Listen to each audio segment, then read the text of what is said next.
it happy. Let's go. Come on.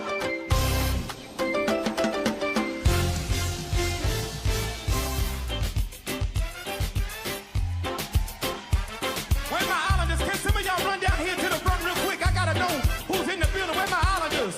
I need y'all to run down here. Come on, let me see ya.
can't, y'all.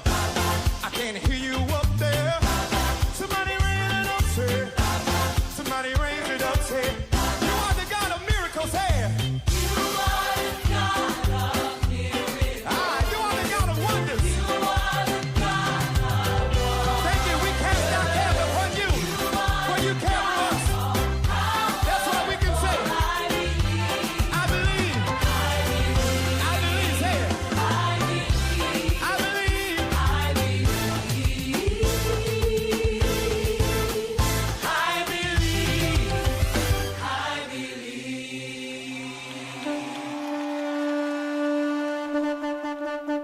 The Ground Report with Mikey K, Andy Williams, and Lennox Smith.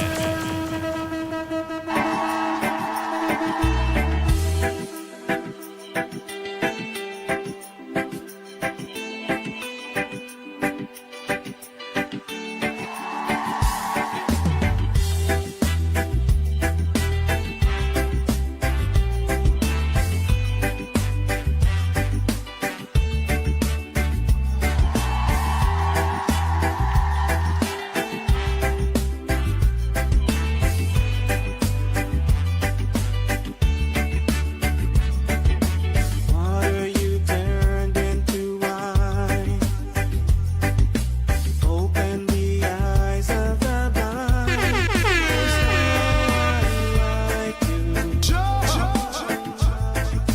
none like you. Into the darkness you shine.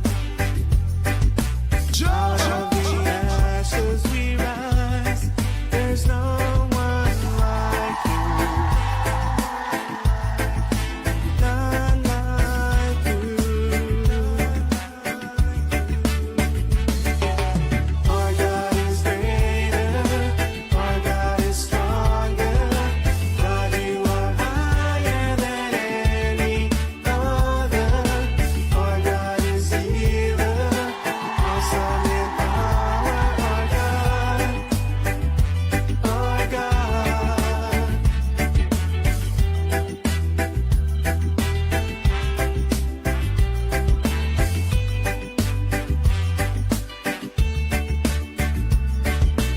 Into the darkness you shine.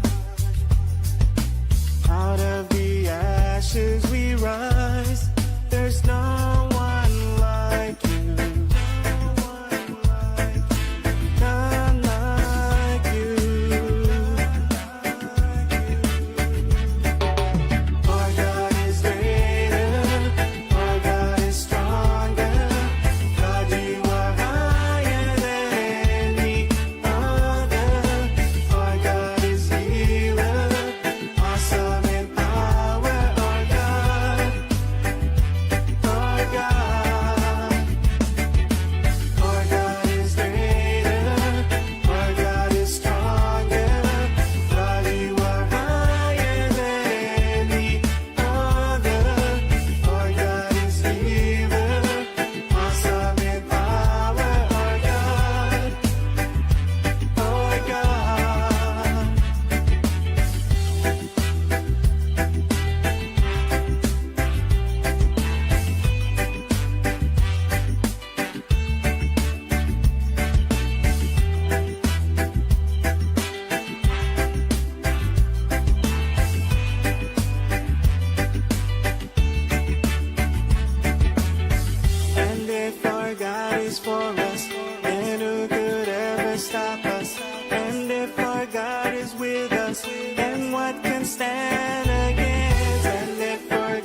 The Ground Report with Mikey K, Andy Williams, and Lennox Smith.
Bang, bang, bang, bang, bang, bang, bang, bang, bang.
Ground Report with Mickie K, Andy Williams, and Lennox Smith.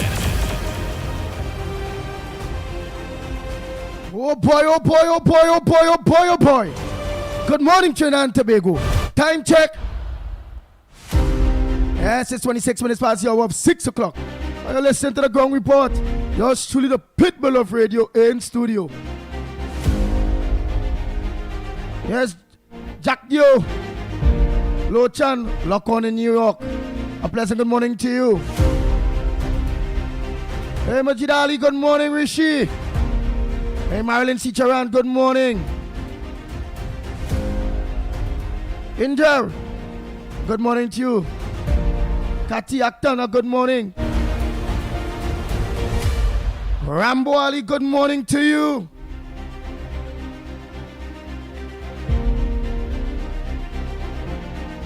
Royal Prasad, good morning. Jesse, Naz Ali, a pleasant good morning to you.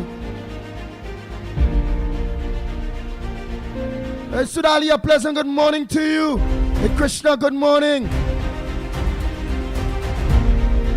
Pringala Mohan, a pleasant good morning to you. Survivor, good morning. Imam Kazim Ali, a pleasant good morning to you. Margaret, good morning to you. Nadira. Hey, Ganesh Prasad, good morning. Atli Keto, good morning. Hey, Mr. Ali, a pleasant good morning to you.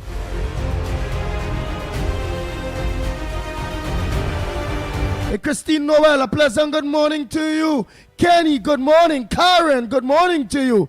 Oh boy, oh boy, oh boy.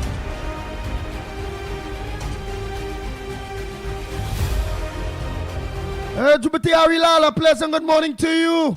Calvary Spirit, good morning. Radha, good morning to you. Hafiz Adi Mohammed, a pleasant good morning to you. Joanne, Ram Ratan, Ruby Sami, good morning. Nita, Zoreda, good morning to you. Devi, good morning. Samantra, good morning to you. Roma Price, good morning. Wayne,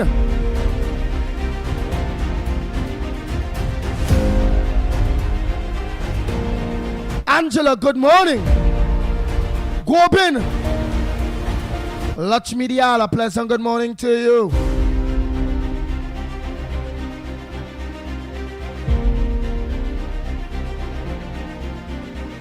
Timothy, good morning. David,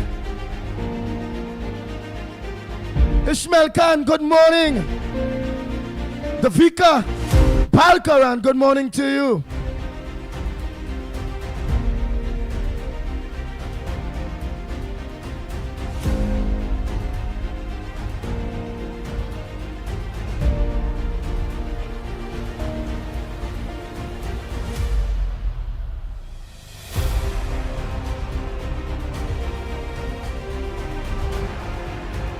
Peter Brown, good morning.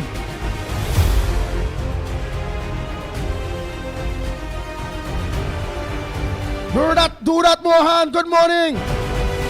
Gemma C. Pasada, pleasant good morning. Kerry Moody, good morning to you.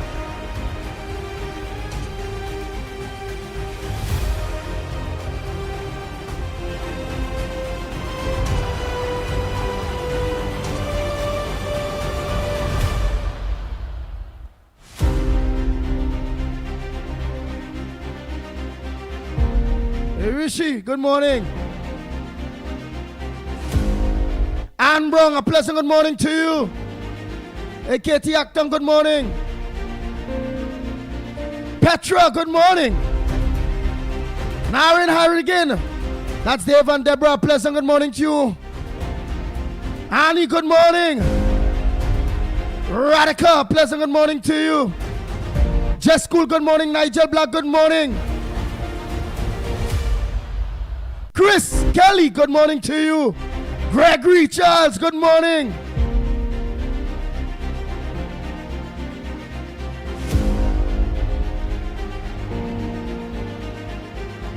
Hey, Selwyn Batiste, good morning to you.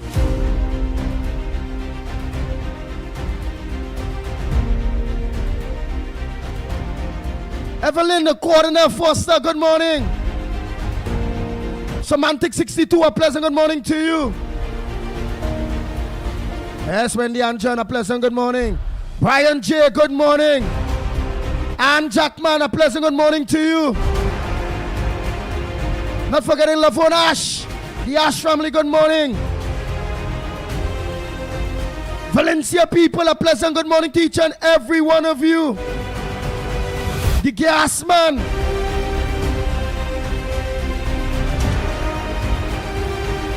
Not forgetting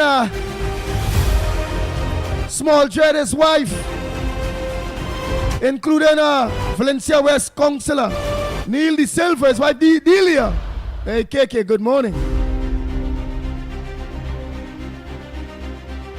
Bat Philip, good morning. Bat Bartholomew. Where the hell you're shorting your name, boy? Why let people hear that big long name day with that name day, boy? Hey, fat boy Philip. I want to die Philip there. Yeah. Let me see that face. I want to see the face here.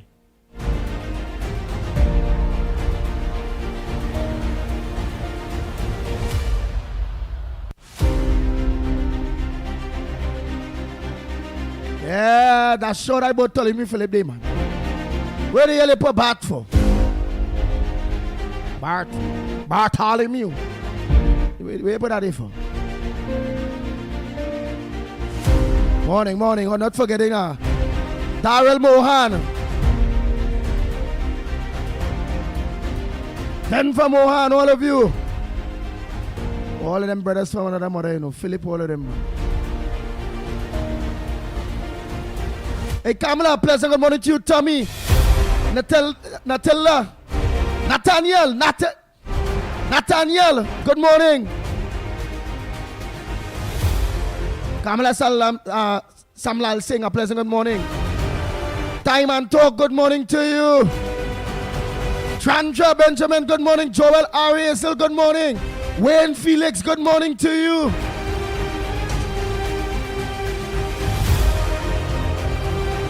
Pandit Param Maraj, a pleasant good morning to you. Danny.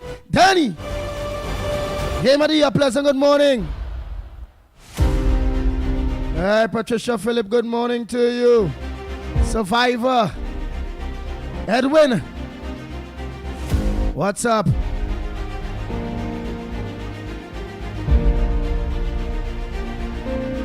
Anne Maria, a pleasant good morning. Matilda Rhodes, good morning. Troy Smith and his wife, a pleasant good morning to you all. Alan Hercules, good morning.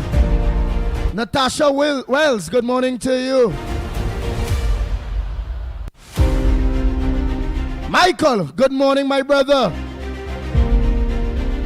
Marlon Sicharana, don't tell you morning, but John, good morning to you. Rambo Ali, good morning. Sukai, good morning. Farmer. Kane Farmer. Oh boy, Calvary Spirit, good morning. Flood Khan, good morning to you.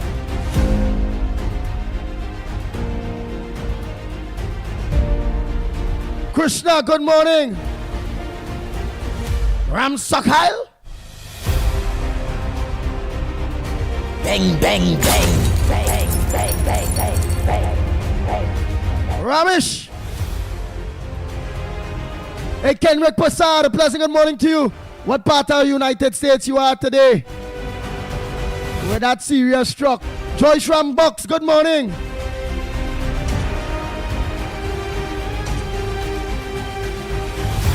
Hey, Sally Kaladin, good morning to you.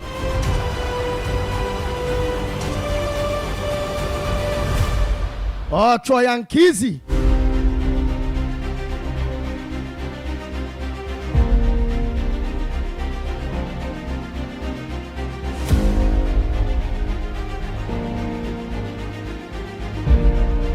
Where's that? Drupadi? Rup Narayan? Ah, boy. See all you are learning. Bas, good morning.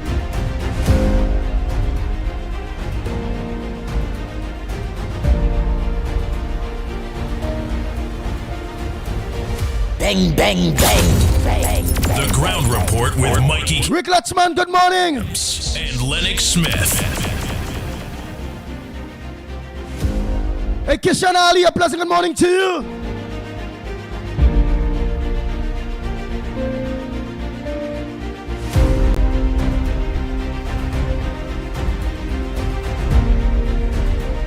Glory. I like to say glory, I know. Glory. Ram Killer 1. Oh, sir, Ram Killer 1. You kill the P&M girl.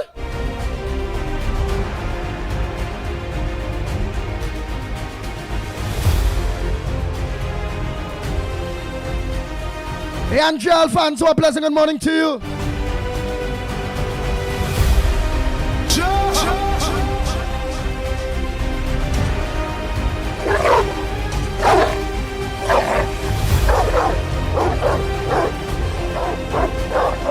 Jason Mitchell, good morning.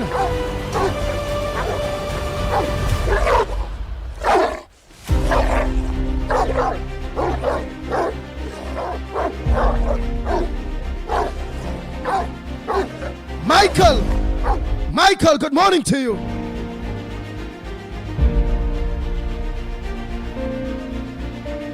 Bang, bang, bang, bang, bang. Oh, got a fight, Miss Brooklyn. Miss Lawrence. Ravi, aka Postman.com, his family. All his family, father, everybody. Hey, the Das family, a pleasant good morning to you all. Shamila Das, her husband, all of you. A pleasant good morning to each and every one of you. Hey, Nasser Hussein, all of you. Long time I see you here about Darren Mohan. Not Darren Mohan, Darren Timothy. Oh, what I give? Kerry Reed. Good morning, Rock. What's up, my brother? Hey, Barry Ernest. Good morning to you.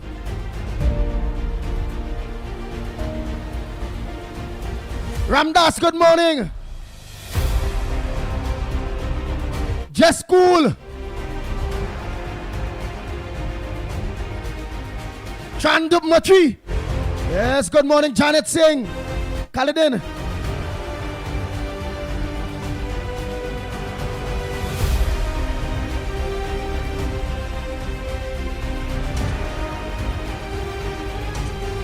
Andre, good morning to you.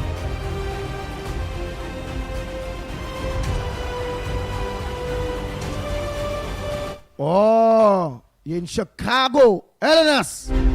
Hey, Rick. Where the hell, boy? Okay, Rick. You ain't easy. You all over that goddamn place. Like, you know, I feel you know they better than them Americans and them itself across there. Yeah, how to be, but yes, you across there.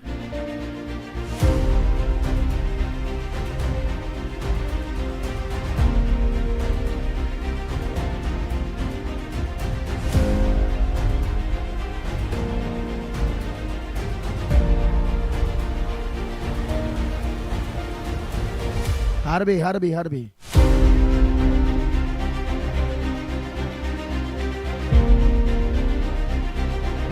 Hey, Haridas, good morning. Balraj, hey, good morning.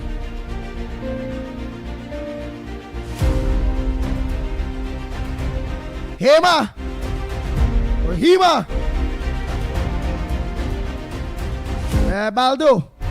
Baldio. Good morning to you. Camille, I know it's not Reggie's. Hi, Camille Jack.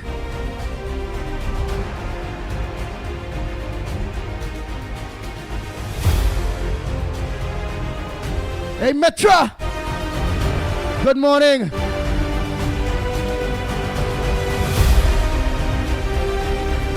Dendial. Ramdas.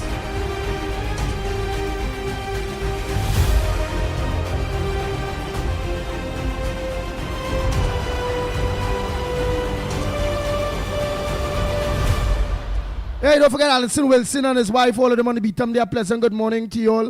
Well, I know Miss Roadbrook, Mommy Roadbrook, well, I know you lock on. Hope you're feeling better this morning. And Moonsami, all of you, good morning to you all. Long time I ain't say good morning to my good friend out there. She know who she are. Hey, let me say good morning to baby. Teacher Balmain. Miss Vancouver. Vidya. Gita, good morning to you. Now see you. Michael George, good morning. Doreen. Bihari, good morning to you. Do that Mohan, good morning. Sukal, good morning to you. Tommy, Mohammed, a pleasant good morning.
Good morning, Darren Mohan. Daryl Mohan, good morning to you. Hey, Ramdas, I tell you morning already. Vishnu Bob, good morning.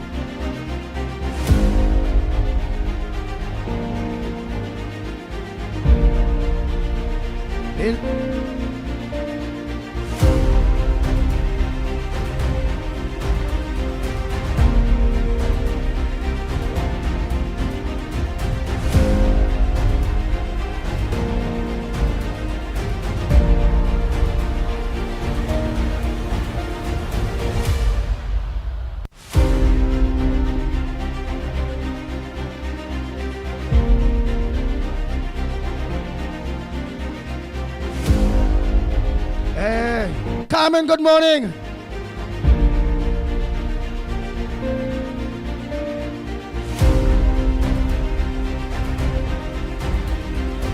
Nice, Mitra. Good morning to you. Oh boy, Mr. IQ. On your IQ up and running today. What's on your front burners? What's supposed to make news that not making news? Nancy. Basdio, good morning. Yeah, what's supposed to make news that not making news? I want to know. Give me all your front burner. Oh boy, yesterday all it was great. All it touch on all the major topics, all it they touched.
Good morning, Andy.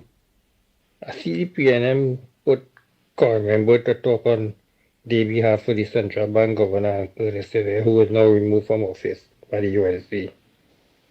Member, you should be the last person talking on behalf of any central bank governor because of what you do to Jawala Rambara and drag the man through the mud. Yes. Make the man take legal action. The state had to pay money, right? Not you, Millions of dollars that come out from the state fund. It shall be you that pay back government, but it's a waste of time coming to talk on the central bank government on behalf. You should be the last one doing that, government, but anyway, Larry, how I put there now. So I want to see what will go on with the forex, all the forex that was being given away and given to certain people because they see it exposed now. I'm waiting to see what happens. The ball in your court now, Larry Hawaii. Expose who are exposed and let me see who is getting what. Right? Because see now. Have a good day, Andy.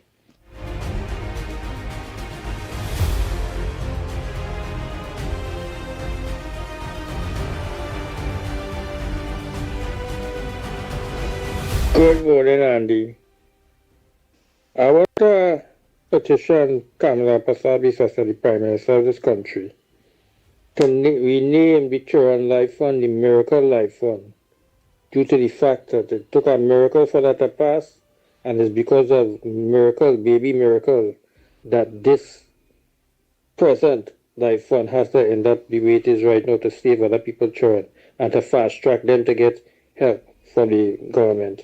So, Prime Minister, in honor of that little child, baby miracle, do the right thing and name it the Miracle Life Fund now. Because all them children that they trying to get money to save their life, them need miracle. Right? So we naming it the Miracle Life Fund. Because those children, they in a drastic need of a miracle to save their life. Right? So let's petition in here. Rename the Life Fund the Miracle Life Fund. Have a good day, Andy.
Rootsy! Hey, Rootsy! Out there in St. Vincent, a pleasant good morning to you.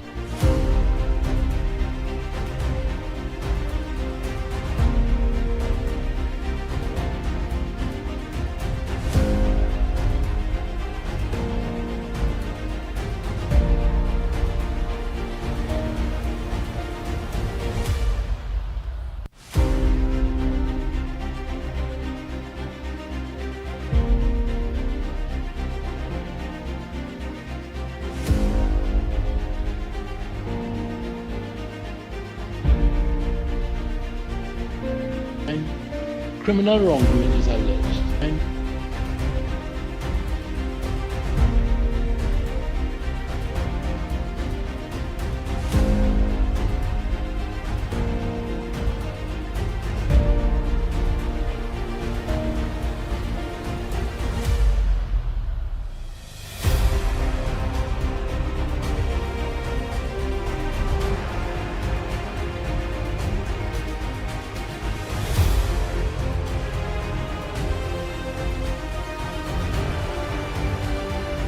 political leader.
unfit to lead.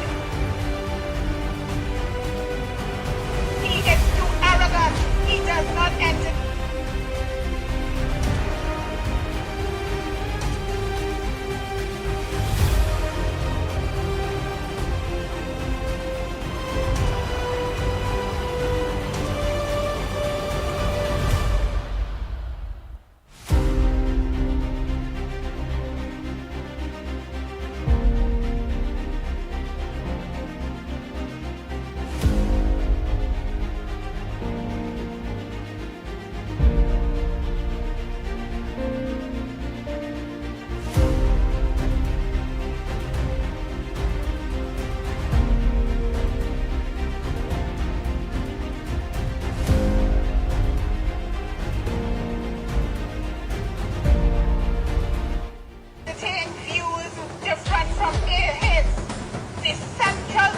Of our attack should be Keith Rowley by his acknowledged arrogant dictatorial attitudes and harsh behavior is temperamental and unsuited for the role of the Prime Minister.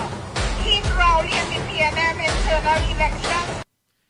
Oh boy, Lennox. I want that without all that background, man. That background when they say the thing where they say send it clean. Don't send me no background, it lost in the background.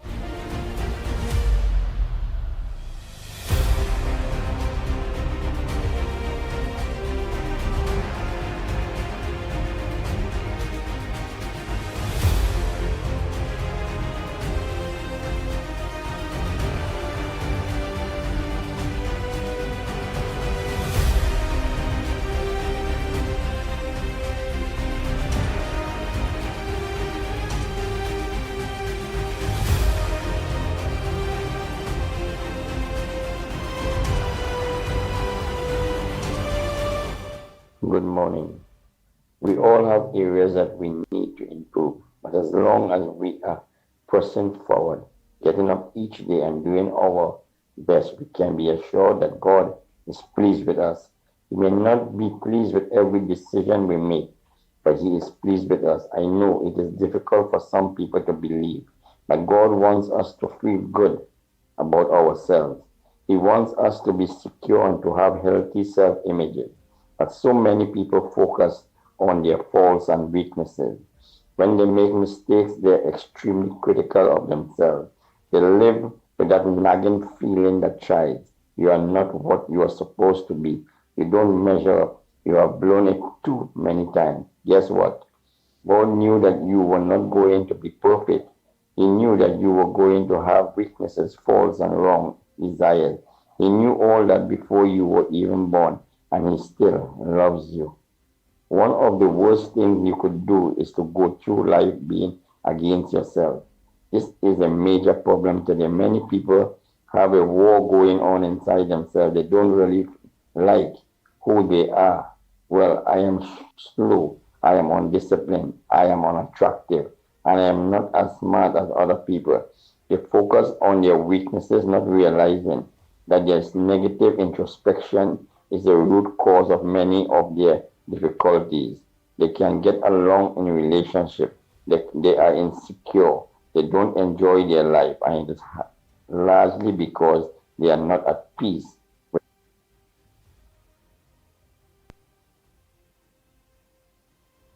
with who they are.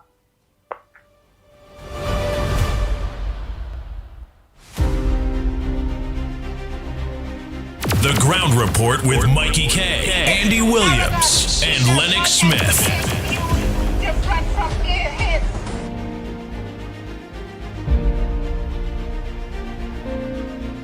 Morning, nobody. A quick commentary on the lady talking about how the public is commenting on MP Alexander. Not my favorite person in the world, but it is what it is. You have to realize what Parliament is. Parliament is supposed to be a representation of the people, especially what we call the lower house, right? Which is what Alexander is. He's a member of Parliament of the lower house. The upper house is the Senate. That lower house, the English term that it started off as is the House of Commons, meaning commoners, right? The Senate comes from the House of Lords, which were the barons that rebelled against the king and said, we need to have some say in writing law. And eventually, the commoner did the same thing a little bit later. All right, go look up Magna Carta, people. You'll get the history of this. Right? But out of that came the House of Commons, the House of Commoners, so that the common person can have representation when law is being written, as well as an opportunity to conduct oversight over the country, because that's the function of Parliament. Any attack on a person because of common language or because they are not as eloquent, and even if you really look at it, what are you asking for? Are you asking for some silver-tongued devil to speak nice words and fool you and lie to you and promise you and then renege on the promise? Is that what you're looking for once it looks good and it's pretty? Or do you want a representation of the people in its true form, down and dirty, in the place that counts when it comes to management of a country? It's the strangest thing to me, but again, you got to be careful what you ask for, because you just might get it.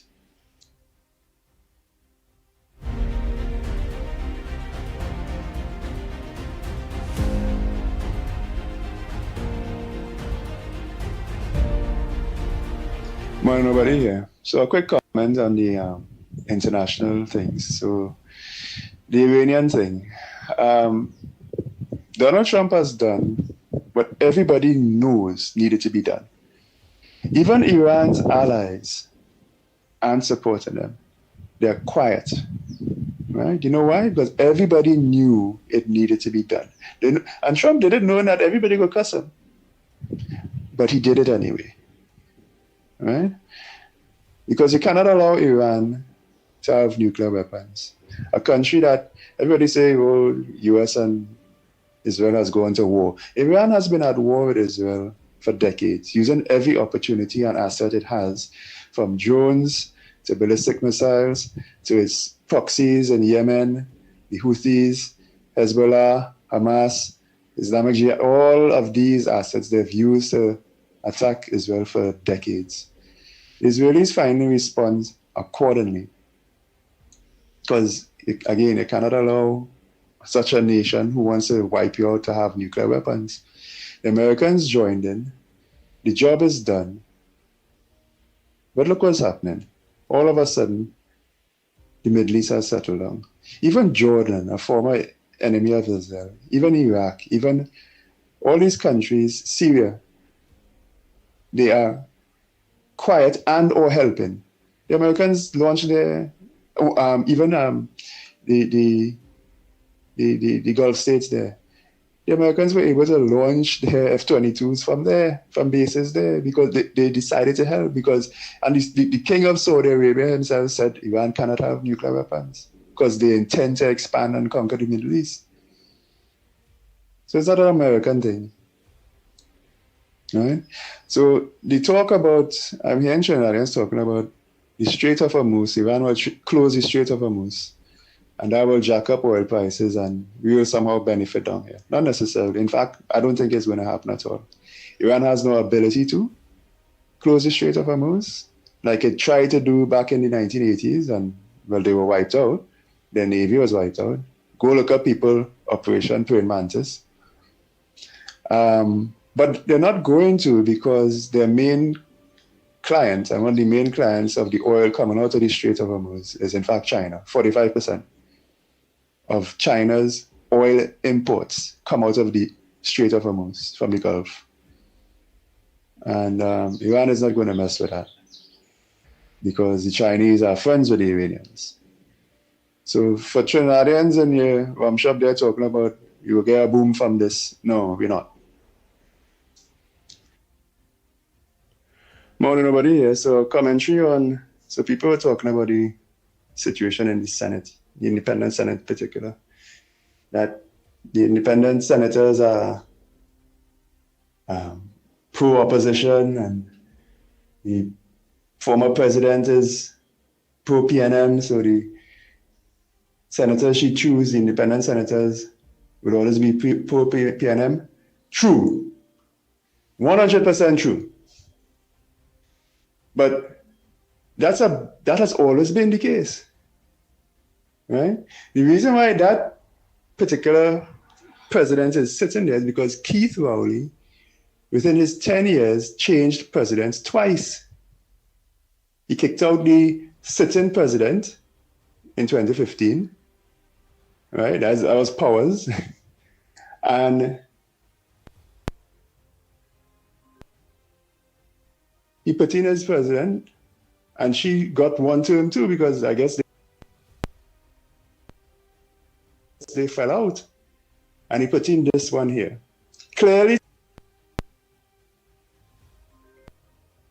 to get somebody who would do his bidding.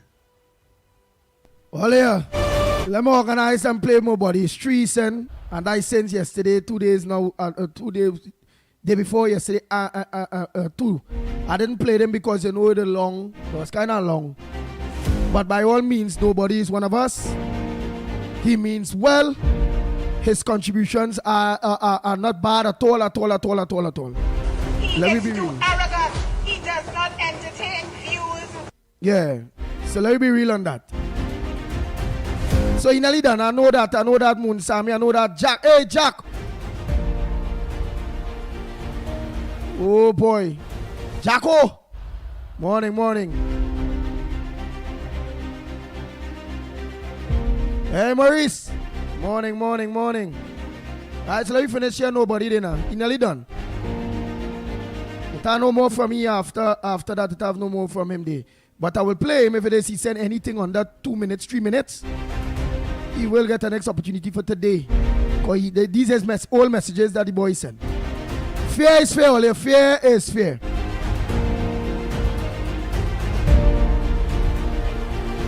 Somebody saying play Port of Spain for his notes Andy. But Port of Spain, since the elections, man, I don't know. I don't know if he drink Bramazone Lanate. I don't know if he's wrong. I don't want to play a dead man voice note. I don't know. Right? Now, the current prime minister. But I go look for one for because you setting from different numbers. It's going to do the same thing. This president here, whenever their term is up, kicks you out. But that will just continue a problem that has plagued our governance system, whereby the prime minister is a king. When you win an election, you control the house, the lower house. You control the upper house because you have 16 senators, and you can inveigle the president senators, the independent senators, to be on your side because you can create your own president.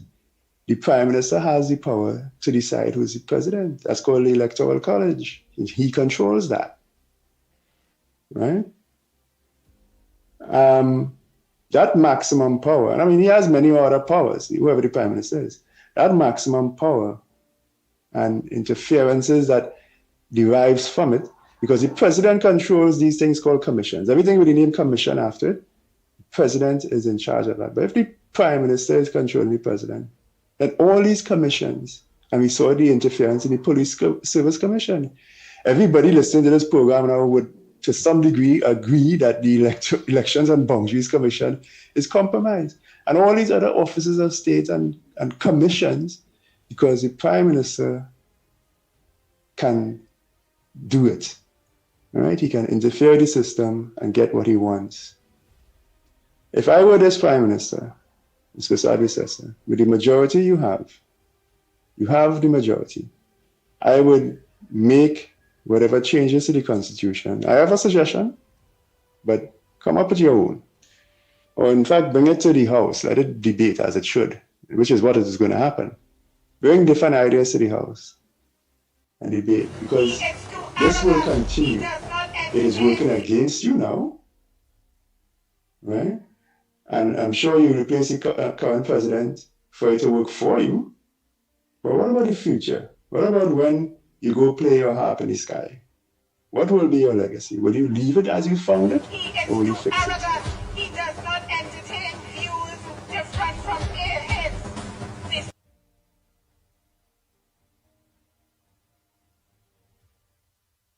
I think nobody done there, man. I think nobody done there.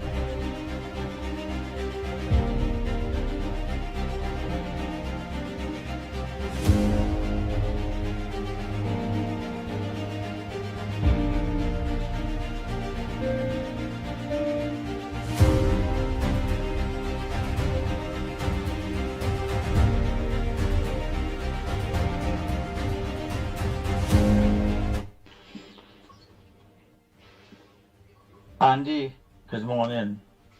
Joy, this is your boy Timmy here from Port of Spain in the fish market. You sound good this morning. At least you let us. Well, just now, let me just finish yesterday's voice notes here quick. Nearly done. Let us some steam.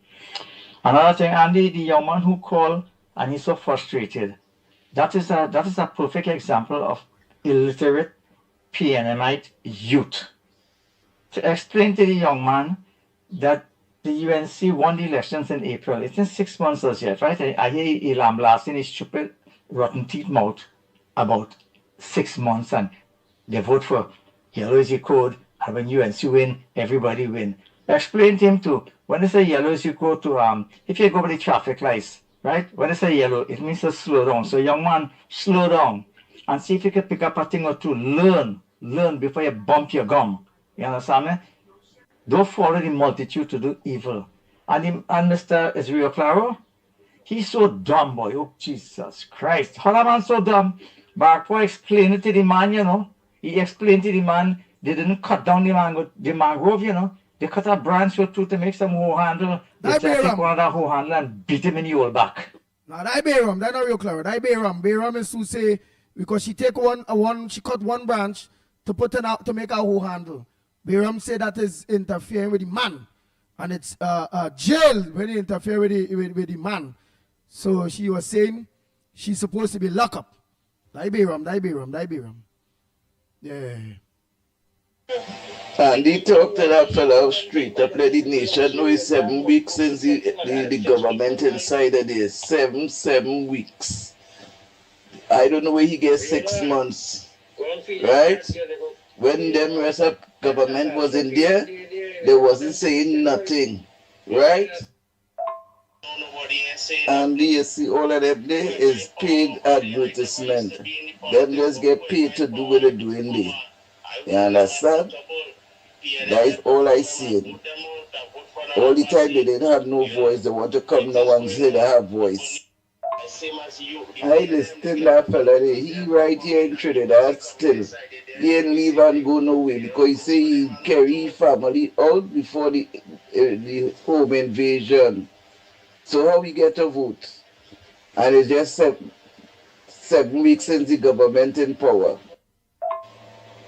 And good morning. They're now coming off there.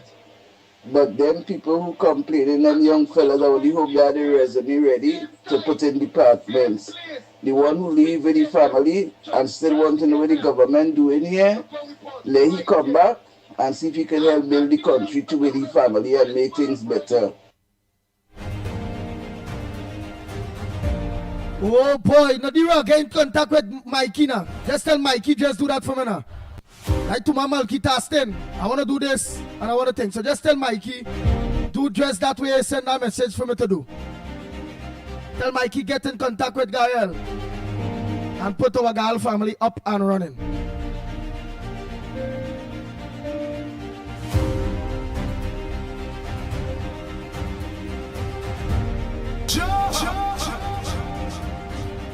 The Ground Report with Mickie K, Andy Williams, and Lennox Smith.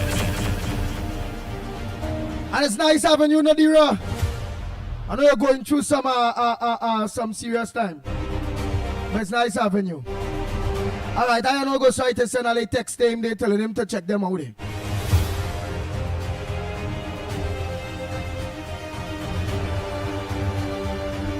But send a text to him too.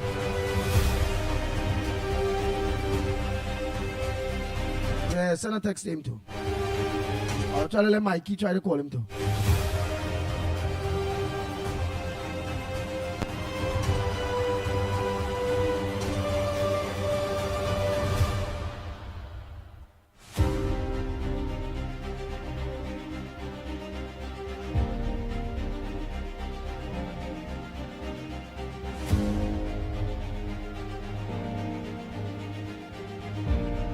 Morning, caller.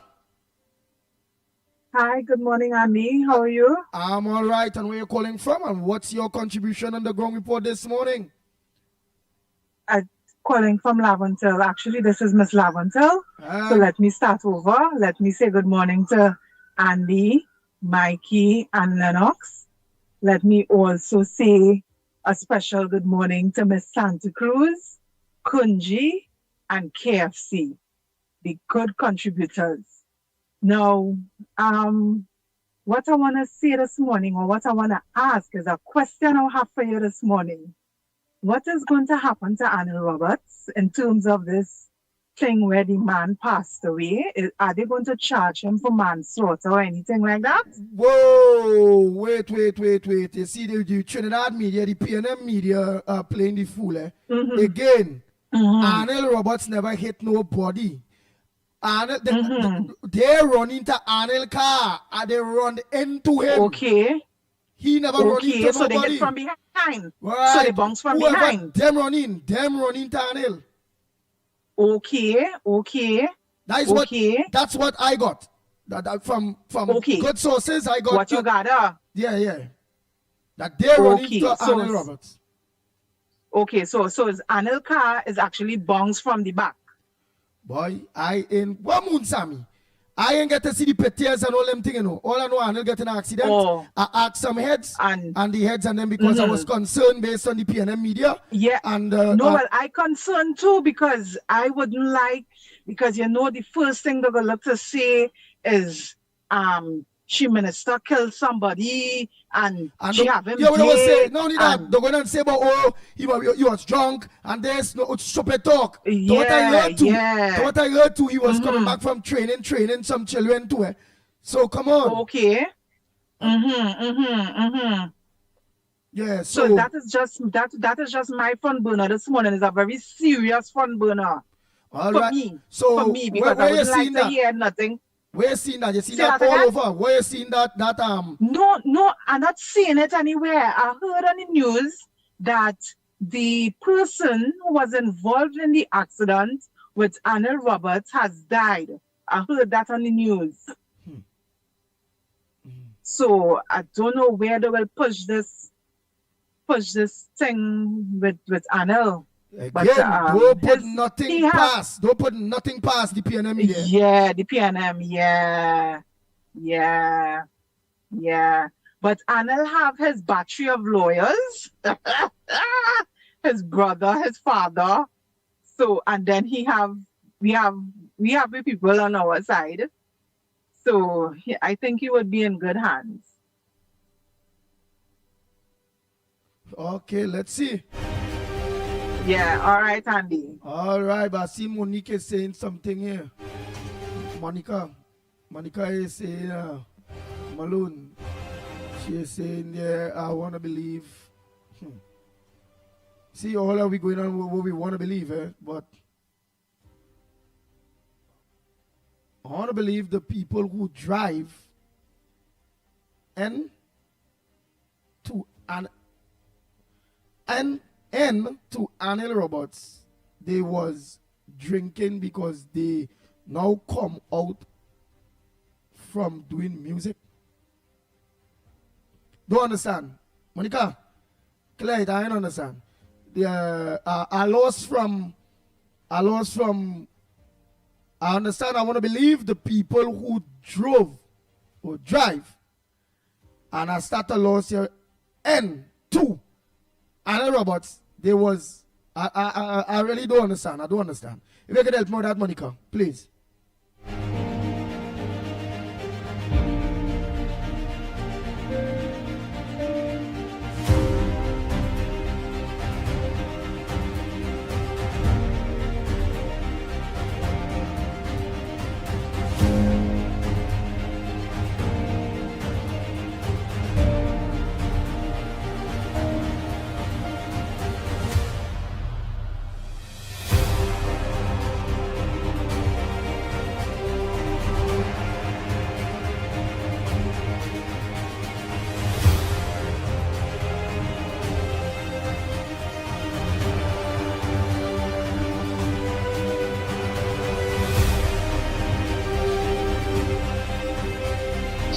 Good morning, caller. Where calling from? What's your contribution on the ground report this morning? Yes, Andy, morning. Good morning to you. Andy? Who is Felix? Felix, yeah. Go ahead, Felix. Where's really the situation with this Anil Roberts thing? Because you see how the media throwing out things, but they're not explaining nothing. So it's just left to everybody. Huh? I know call to explain that Anil make a video and all and stating what really happened. Yeah, so you could get Anil a call when you have time and find out. You have a video circulating that what happened. You understand? The part I didn't get is either he was going to or he coming from. But that happened he said about 5:43 in the morning. So that means he was going to train some children. He training in the aquatic center, right? And what happened? Some man passed and gave a bad drive and thing, and he gone away after he realized when he watched it in Reverend Mirror, he see this car bolting coming along with full speed, and just he get a bad drive and run it straight to Anil in the back and sell him on the modium, right? And someone was in the back seat of the car. Well, ramming him, and what happened? That was a killer. I don't know how old the child or boy or but he was a kid. And what happened? Apparently, he say like he dropped asleep in the back seat, right? And what happened when that happened? The fire service had to come and cut him out of the vehicle, yeah. And the boy succumbed to his injury and died. And Anil sent out a thing. He said it's a good thing, right? sometimes he don't forget to put this backseat seatbelt on his daughter while carrying she to school, and he warning people to always do that because you don't know what could happen on the road and who driving on the road and how careless they might be. But Andy, on our next thing, right? I'd rather call it get a number after the program. Send my wife a video that Anil had made now. Somebody call Anil, tell Anil I know plenty people inside his number. Tell him the ground report trying to get on team. So when I do call in, he go know. You know who you could talk to Andy to get his number direct. No, I have his number. I have his number, but I don't want to thing yet. So I will only call him, let him know, look out for a call from the ground report. You know, and what if he does? No, but it's another SOS from Santa Cruz and she go get him faster. Besides Santa Cruz, it have a lot of people have Andy Roberts' number. Just like how they bring down Elder and all of them. Right, so just... Yeah, I even able to do it because I don't have it. All right. Thank you very much. I know you don't have it because if you had it, you'd have thing. So again, that's another SOS channel of what is it, the conversation is being raised because the Trinidad media put out that the people died and a lot of people didn't get to see his video and all those various things. So whoever it is have his video, they can always send it to me. But that's not a SOS team looking out for interview. So you will talk to you, the people, one-on-one. That is just what it is about, okay? So it's not a SOS to Anna, please now.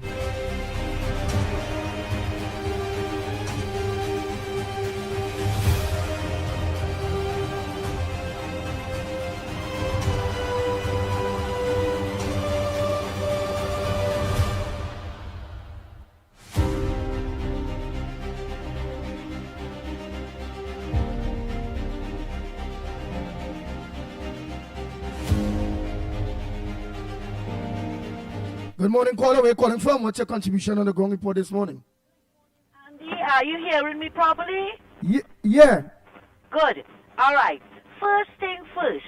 Right, good morning to you, Lennox, Mickie, and to everybody out there. Anil was involved in an accident going up the Eastern Main Road. He was going to the east, right? And he was broadsided. He was thrown onto the median. I'm making it short, for airtime, right?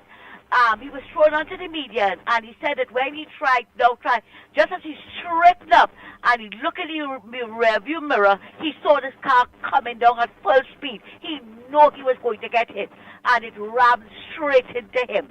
The gentleman was sleeping in the back seat, and I think that is what caused his problem, right? And he was badly damaged, and eventually, and up until the time that he made his last video, he said he tried to get the gentleman name, and up to now he can't get the gentleman name. You know, to extend condolences to the family or whatever. Anil didn't hit them. As a matter of fact, Anil was the one who got hit, right? So Miss Laventil, good morning, dear. No, Anil was the one that started the accident. Let's put it this way. It was the other driver. And you see, the thing about it, as he said that hour in the morning, they figure the road clear, you're coming down at a speed, you're not looking, but he should have, red flag should have gone up. You ever seen 2 or 3 cars there already? And look at what it is coming happen now. Right? Now, Andy, our next thing, let me know when you're not hearing me, Andy. Yeah, we hear you, but we just hear to see how bad it is with the service, but we hear you clear. But you just get like a kind of small rain in the... Right, like a graininess in it, because I'm using my landline. Yeah. Anyway, now, I want to tell the gentleman yesterday about all the UNC, they're 6 months. So, it is 54 days that the UNC is there. The Children Life Fund might not look important to you, right? But think about all the other children, the parents that was helped with the Children Life Fund. Andy, you can attest it. I can attest it because I had relatives that went through the Children's Life Fund, right? And the thing about it, when you're a parent and you don't have money to see about your child with this kind of operation, you want to root out all, you want to pull out all your hair because you don't know where to turn. So what might not look important to you? Oh, you want food card, you want this. But you are hearing how they have to clean up each ministry. You are hearing. Yes, I know all you feel that things not working fast enough, but it will get done. It will get done. And everything what all the children's like fun and the commissioner of police and all them things not important. You see, sir, what is important to them might not be important to you and vice versa.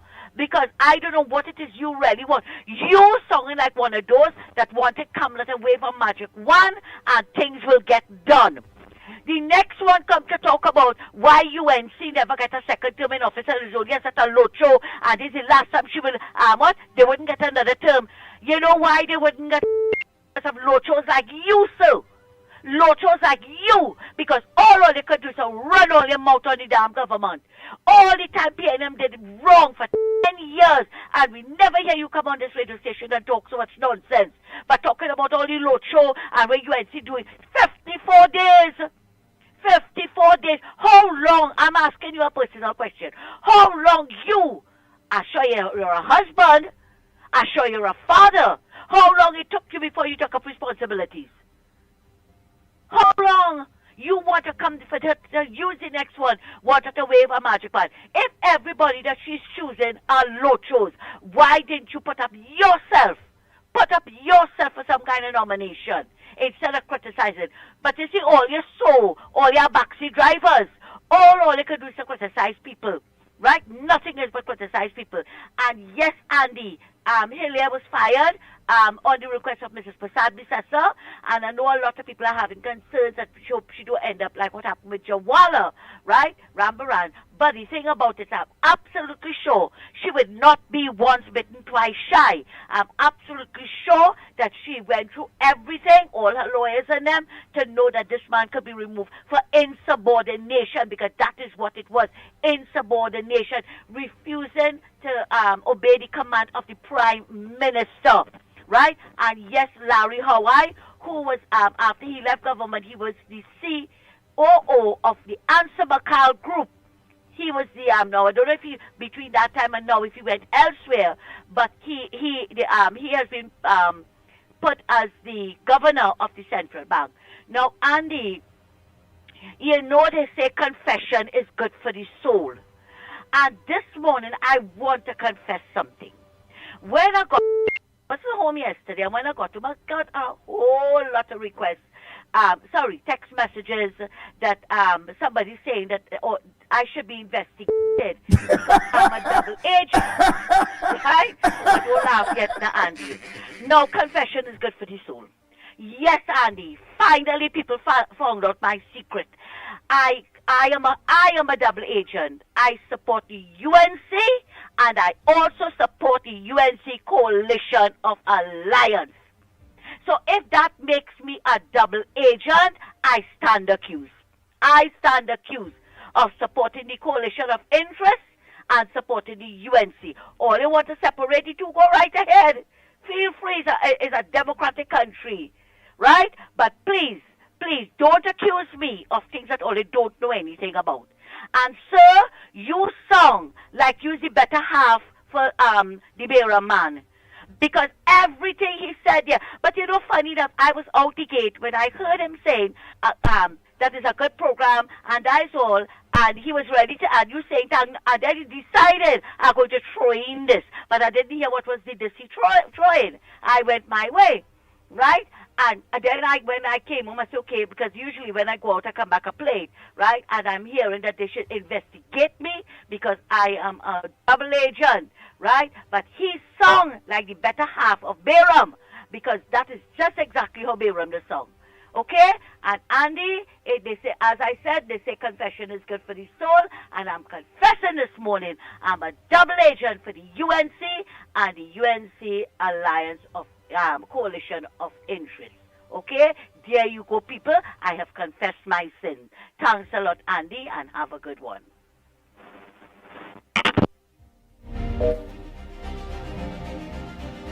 Morning, caller. Where are you calling from? What's your contribution on the Gong Report this morning? Good morning, Andy, Lennox, Mickie, Trinidad and Tobago, and I don't know if you joined up with Kyle yet, the Kyle family, and all the people of the Caribbean, down the Caribbean, and the citizens of Sweet TNT. Andy, if you permit me, I would like to say two things. Now, on the CNC3 news, yeah? And last night, they had reported that the energy minister said that he's going to get a windfall, and they're expecting a windfall from the war in Iraq and Israel, right? But I want to tell CNC3 Newsroom, since all said how I want to read the news last night, play it again and play the speech of our energy minister from the parliament and what he say. Please, when I want to try to tarnish the image of United National Congress for their personal gains, right? And make mischief, public mischief, by carrying wrong news and saying it the wrong way. I had enough out there. Because all I read a few steps I think and putting the headlines wrong. Say quote the man what the man say. Right? It on the answer. And I stand by that. And the next thing and all too, to all the traffic police who calling in and talking and said, bomb. How much vehicle was in the accident? How much? Right? See who caused the accident. Right? It was a chain reaction. It's not like the Alsing. When he bombs, he break the traffic light and do what he do on the beatum. And then nothing come out of that case. Or they're looking for things in the AMAT to tarnish the UNC. Or they'll come again. Or they'll try. Or they'll have 5 years to try. Or they'll pay them stooge. Because here what's going on. Or they're talking about the money India spend for this 1 week in office in the Ministry of Public Utilities.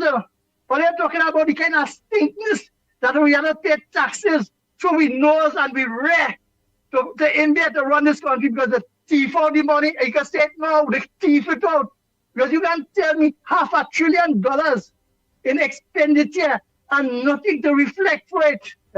Or they're talking about food care, or what this, or what that. And look what the Ministry of Social Development used to tell earlier. We know the cancel, take away. And all they're still talking about the PNM is so great. Because why? All they still wake up to reality. The education system, look at it. 3,000, 4,000 for a child to go to secondary school. And every year they change the books. Who making the money? We Prime Minister come and through the education system, try to look at a simple little thing to fix it. The merit points is a revenue earner.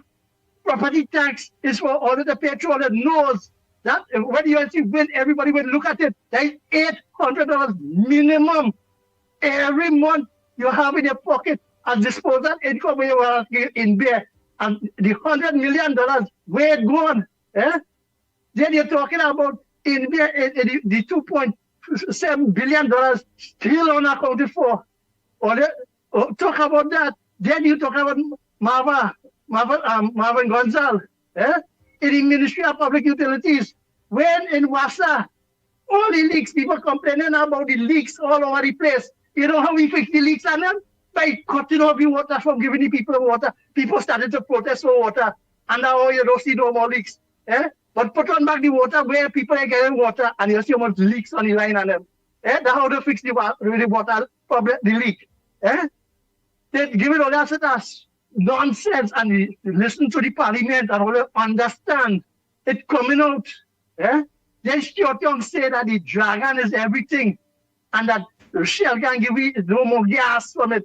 But Shell make the announcement. All of a sudden when I see on this program, put energy inspectors to go to all them fields on them and check it. All of a sudden, three gas field, oil well drilled. They get oil, over 200,000 barrels in equity to come up to that amount. And then they find gas. All of a sudden, because where all that money was going, and that is gas field want to come in next year. So you see the kind of nastiness they do in this country. Then they tell nothing for the supporters and the people who are suffering. Thank God that the right thinking citizens of this country wake up on the 28th of April and we save ourselves. And thank God for each and every one. That is why all this appropriation of $3.1 billion in the parliament is to pay all the debt and all the seeing the feeding frenzy. And they put all of the cohorts to feed and the supporters were suffered. Andy, just tell the listeners and them the truth. Tell them, it's time you tell them, say, if it's 6 months we in power, all what we have done and what we have delivered. Have a nice day. Thank you very much.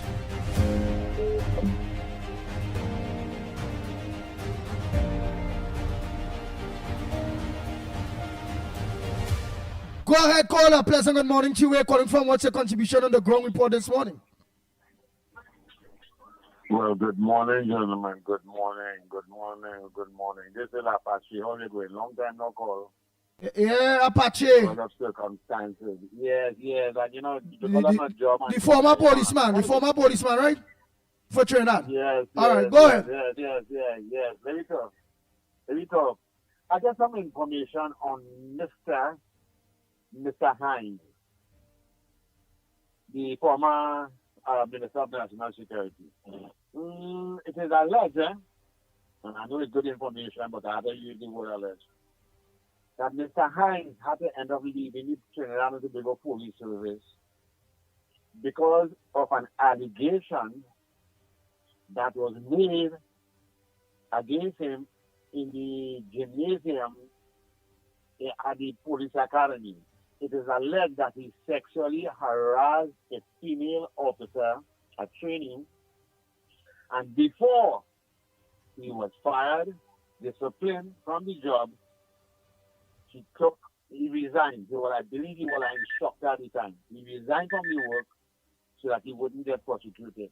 Then he went and sell insurance. After insurance, I don't know how he gets into P&M, of course, but P&M will take a set of has been and discarded people, and that's how they formed the party. It is alleged after that now, he joined the P&M and whatever and thing. But getting back to the TTPS now, he had to leave. Right, and before you continue, right, because don't get up with saying alleged. Saying alleged don't help you in court. So I must say, the views expressed by this caller is not the views of Gael. If we are on no real media TTO anyway, we totally distance ourselves from that. That is not factual to us because we don't have no evidence of that. And I'm telling everybody that listened to the gentleman there, this gentleman that just spoke, we have no evidence of that, and that's just a view. And in my book, that is nonsense without evidence. Go ahead, caller. You finish. Thank you very much, sir. I appreciate it for your clarification. Yes, and the bottom line is this: how I get. Which means, in other words, without evidence, which means without evidence, there's no. We're saying there is rubbish, right? But you already said. So could you just clear on that there, and then you go ahead, man. Well, as I say, it's done out there, but you go ahead, clear on it. Yeah. Right. And I would want to believe 99.9% the information I get is very good because of the fact that the person who gave me that information is Heinz Batch. I would not call him. That one I would not call. It's Heinz Batch and he's from South. And that's how I get nice. But let me move on from that. That is just an allegation. That is not truth. We don't know more that to all viewers, callers. We are not more that. So move away from the Heinz thing and let's go down to your other contribution. Right. The other contribution is this now about the TTPS now. Look how different with people who could actually see or actually do the work on the ground. For example, look, we have patrol at the airport with dogs. We should have been instituted for the longest while. We should have patrol along the island. Listen, we don't need fast patrol boats. You know what we need? About 15 to 20 of those fast small boats that will still about 20, 25 feet long or 50 feet for the most with powerful engines. Let me tell you something here. Between Venezuela and Trinidad, which I just go a lot down the islands, between Venezuela and Trinidad, with 250 engine in your boat, you could reach Trinidad in 10 minutes. 10 minutes. No Coast Guard can run you down because we don't have Coast Guard, don't have no boat to run you down like that. So they have to block down the border. Anyway, gentlemen, Andy, Mickie, and everybody, well, have a blessed one and see you guys very soon. Oh, by the way, the office, you guys have it on George Street, am I right? Yeah. Well, Lennox Smith is on George Street. Yes, 55 George Street. I was there, 55 or 65? 55 George Street, yeah. Hold on. I think we have a problem because you know why? Last month I woke up George Street. Let's be careful, you know, at 7:30 in the morning. As you know me, that's how I go down. God will protect me. I woke up George Street about 7:30 in the morning. I reached 55 George Street. Walking up is on the left-hand side. Tell me if I'm wrong. Tell me, maybe. I walk up a step, 2 steps I step to go up to the second floor. I see my 55 on the door. When I reach here, brother, I just hold my breath. I didn't like the environment of that building. I could have been in the wrong building. That was a concern with me.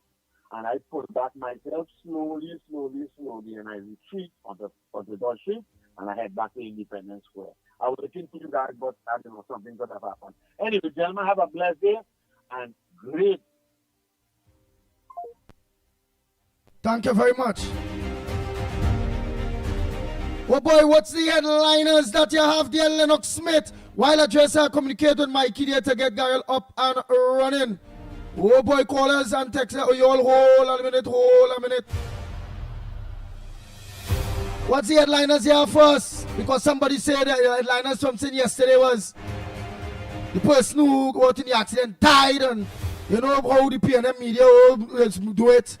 They wouldn't put no explanation to it. They wouldn't say, well, Arnold Roberts explained that he was run into, and it's not the other way around, like Arnold run into anybody. So it coming across in a kind of propaganda kind of way all over Trinidad and Tobago, because you know people trying to say, because you know on other occasions where the man just normally hire driver to drive him home, and he might be just chilling out as a normal human being with, and you know pictures will come out with him looking intoxicated. I'm not saying he will. So you know people using all of that. So it kind of. But I'm going to try to get in contact with Arnold Roberts anyhow to see if we can get an interview on that, so he can clearly on that on the ground report itself. But other than that too, we need some headliners, man. What's going on? Your phone mute, your mic mute. But we need to know what's going on. What is he mother told? Who dead? Besides accident, what the government? Yeah. I was all the time I was telling the last caller that yes, he is correct. And that is 55 George Street. All right, so clearly you would see that the building needs some serious repairs. That is what I would conclude, and that is in fact we are working on it. The Army came and the engineering corps, and they have done their assessment. We did the floor plan and so on. So pretty soon, of course, you'll have a transformed building, but that didn't stop you from, of course, making a knock or further inquiry, because we have, if you walk to further beyond the 55, you would see that we have opened, of course, the performance. You would see that the building needs some serious agency. But that being as is what I would conclude, and that is in fact the information that is in the public domain. While there are mischief makers as far as that accident is concerned, and the fact that Arnold Roberts has demonstrated his deep concern as a human being to another human being, one of whom would have lost his life in that particular unfortunate scenario. But it is very clear. Arnold Roberts was, from the information I have, and I read it this morning, just to make certain that I have it clear in my mind. He was, of course, driving on the inner lane. You know, the lane that, of course, is closest to the median, right? Right. So while he's driving there, another vehicle was driving in the middle lane, because you know that the highway is divided into three. And it appears that another vehicle on the far lane, the lane closest to the let's say to what you could say the pavement, if you want to call that, for want of a proper term, overtook, and then the vehicle in the middle lane, swerved on him. He had to crash into the median because remember he has no flexibility. I mean, any driver will understand that. So he crashed into the median, and when that occurred, a vehicle was coming behind him, and of course, according to him, he looked in his rearview mirror and he saw a vehicle coming, of course, on that same side that he was on, near the median, and obviously had no swerving, or didn't realize that he was at a standstill and crashed into his vehicle. So he got a double whammy. He got a lash on the side, and he got a lash in the back as well.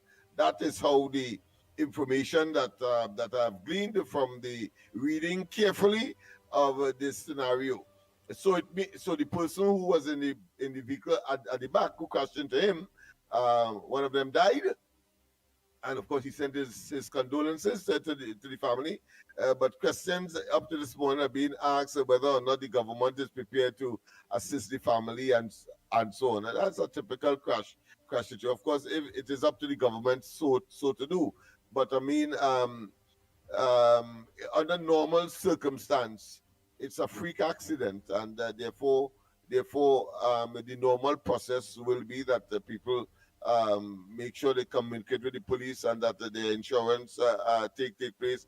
And of course, if burial has to take place, depending on the circumstance, people make contributions as the case may be. That is the plain fact about that.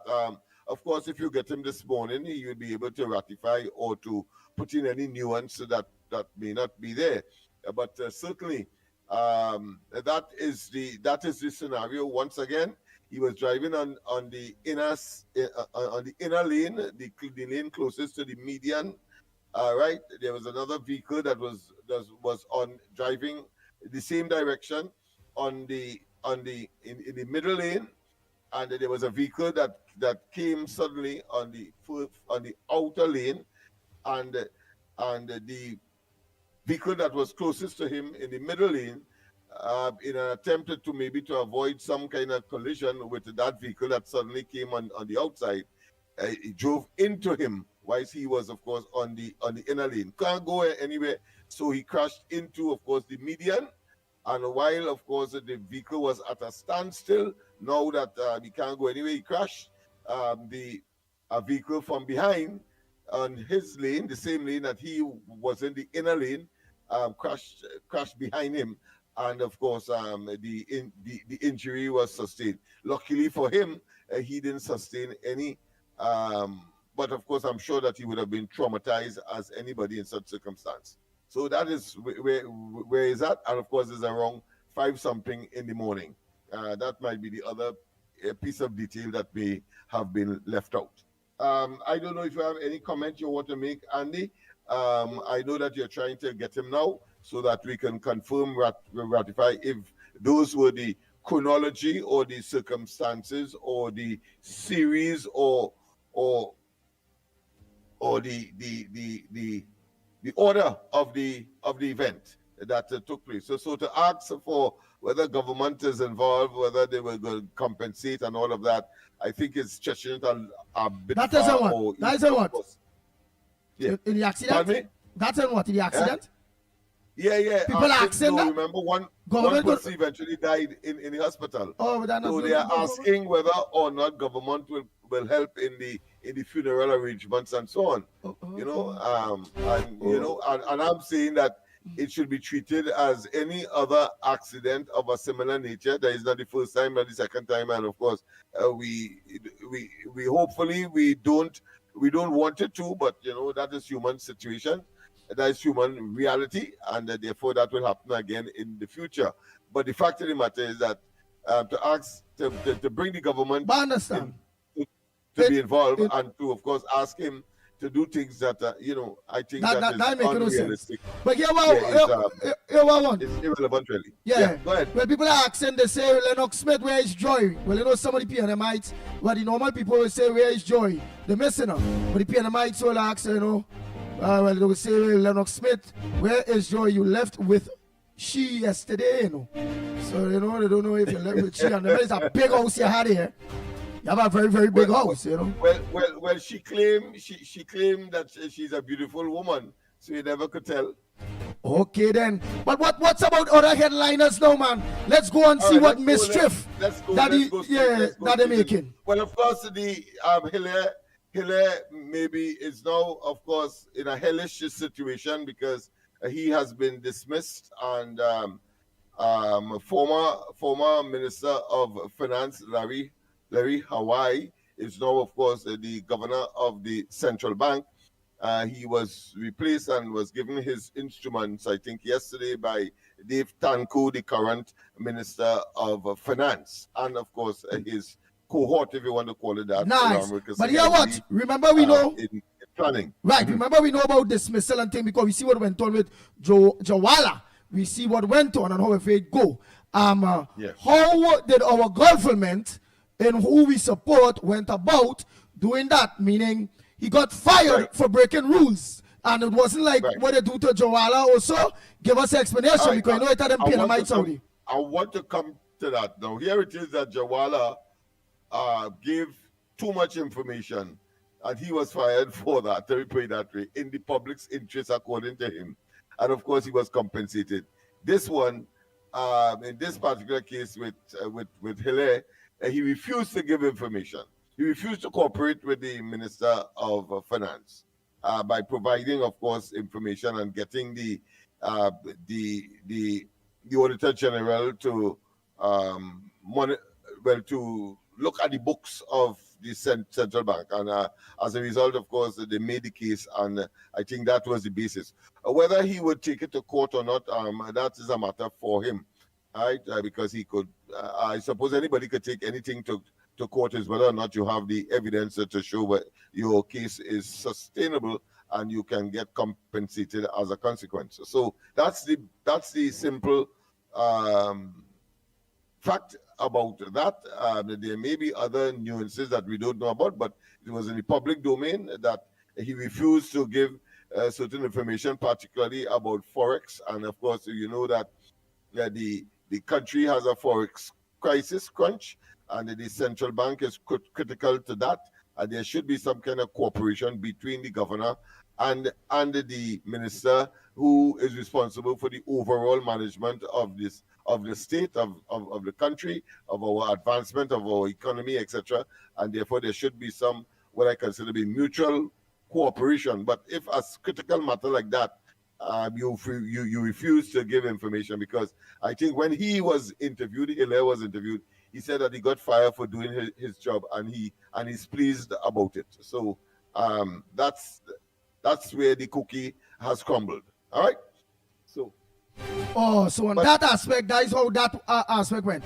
Nice. What else in the news while I try to get in contact with Arnold Roberts? And then I will try to see if we can get an interview with the Honorable Mr. Tanku, because he raised certain things in Parliament and all those various things too. Man released in prison officers shooting. Remember, you had that situation. I don't know. I really and truly, you have to be there to really understand it, because if it is that a prison officer got shot, the vehicle in which that was carrying the assailants crashed. I assume that is the people who was in the vehicle would have committed the act, but yet still the police held two of them, and one was released. So I don't know. So it has to be that maybe there may have been some intervening circumstance that would take the logical mind away from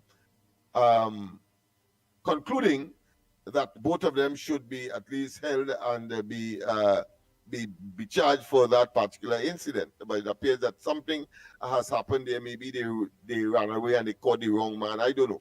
But I'm just saying that is how we were told, how the report was. And now, of course, one is to be released or has been released. All right. The other one is still in custody. All right. There are 5 girls charged for brutal attack at Holy Faith Convent.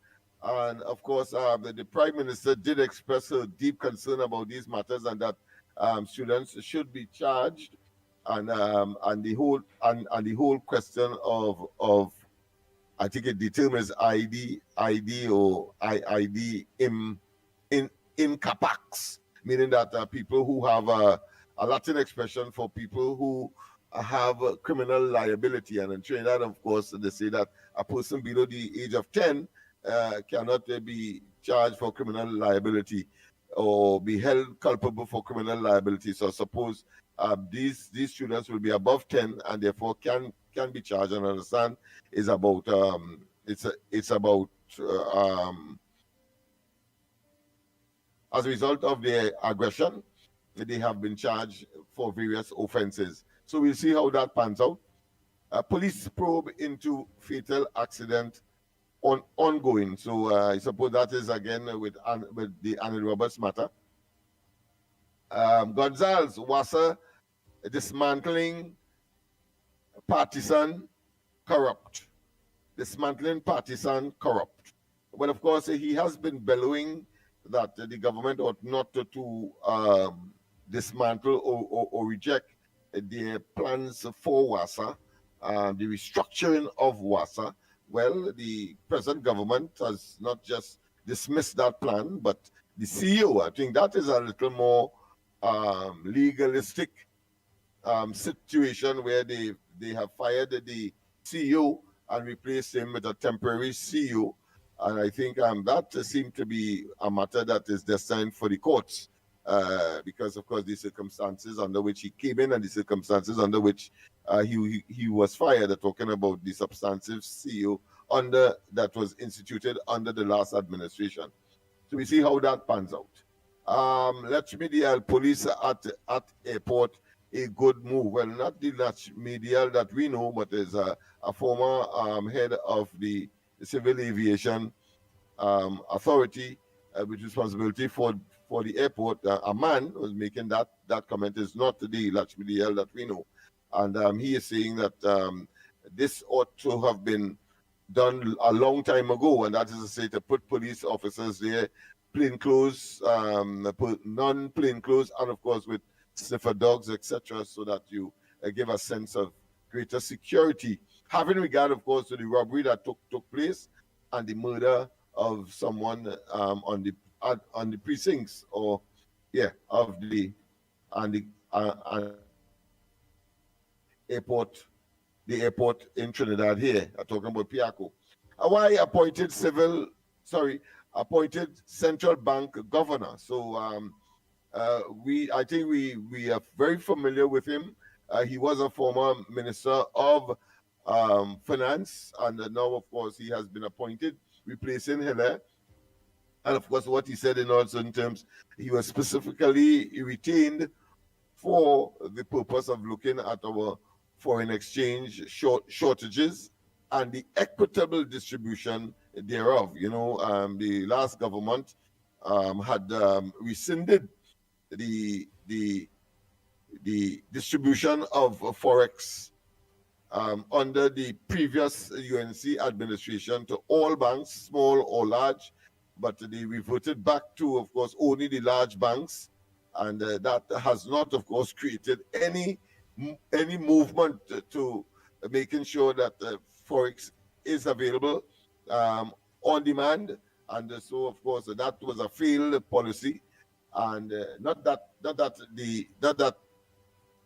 equitable distribution will be a success in terms of the shortage, but certainly it is much more morally, ethically, and of course, fairly to, of course, distribute whatever you have to all of the players and not just some selected, as the last administration would have done, suggesting that they continue, of course, to favor the so-called 1%. All right, court rules Frank Solomon's widow must share $30 million with children.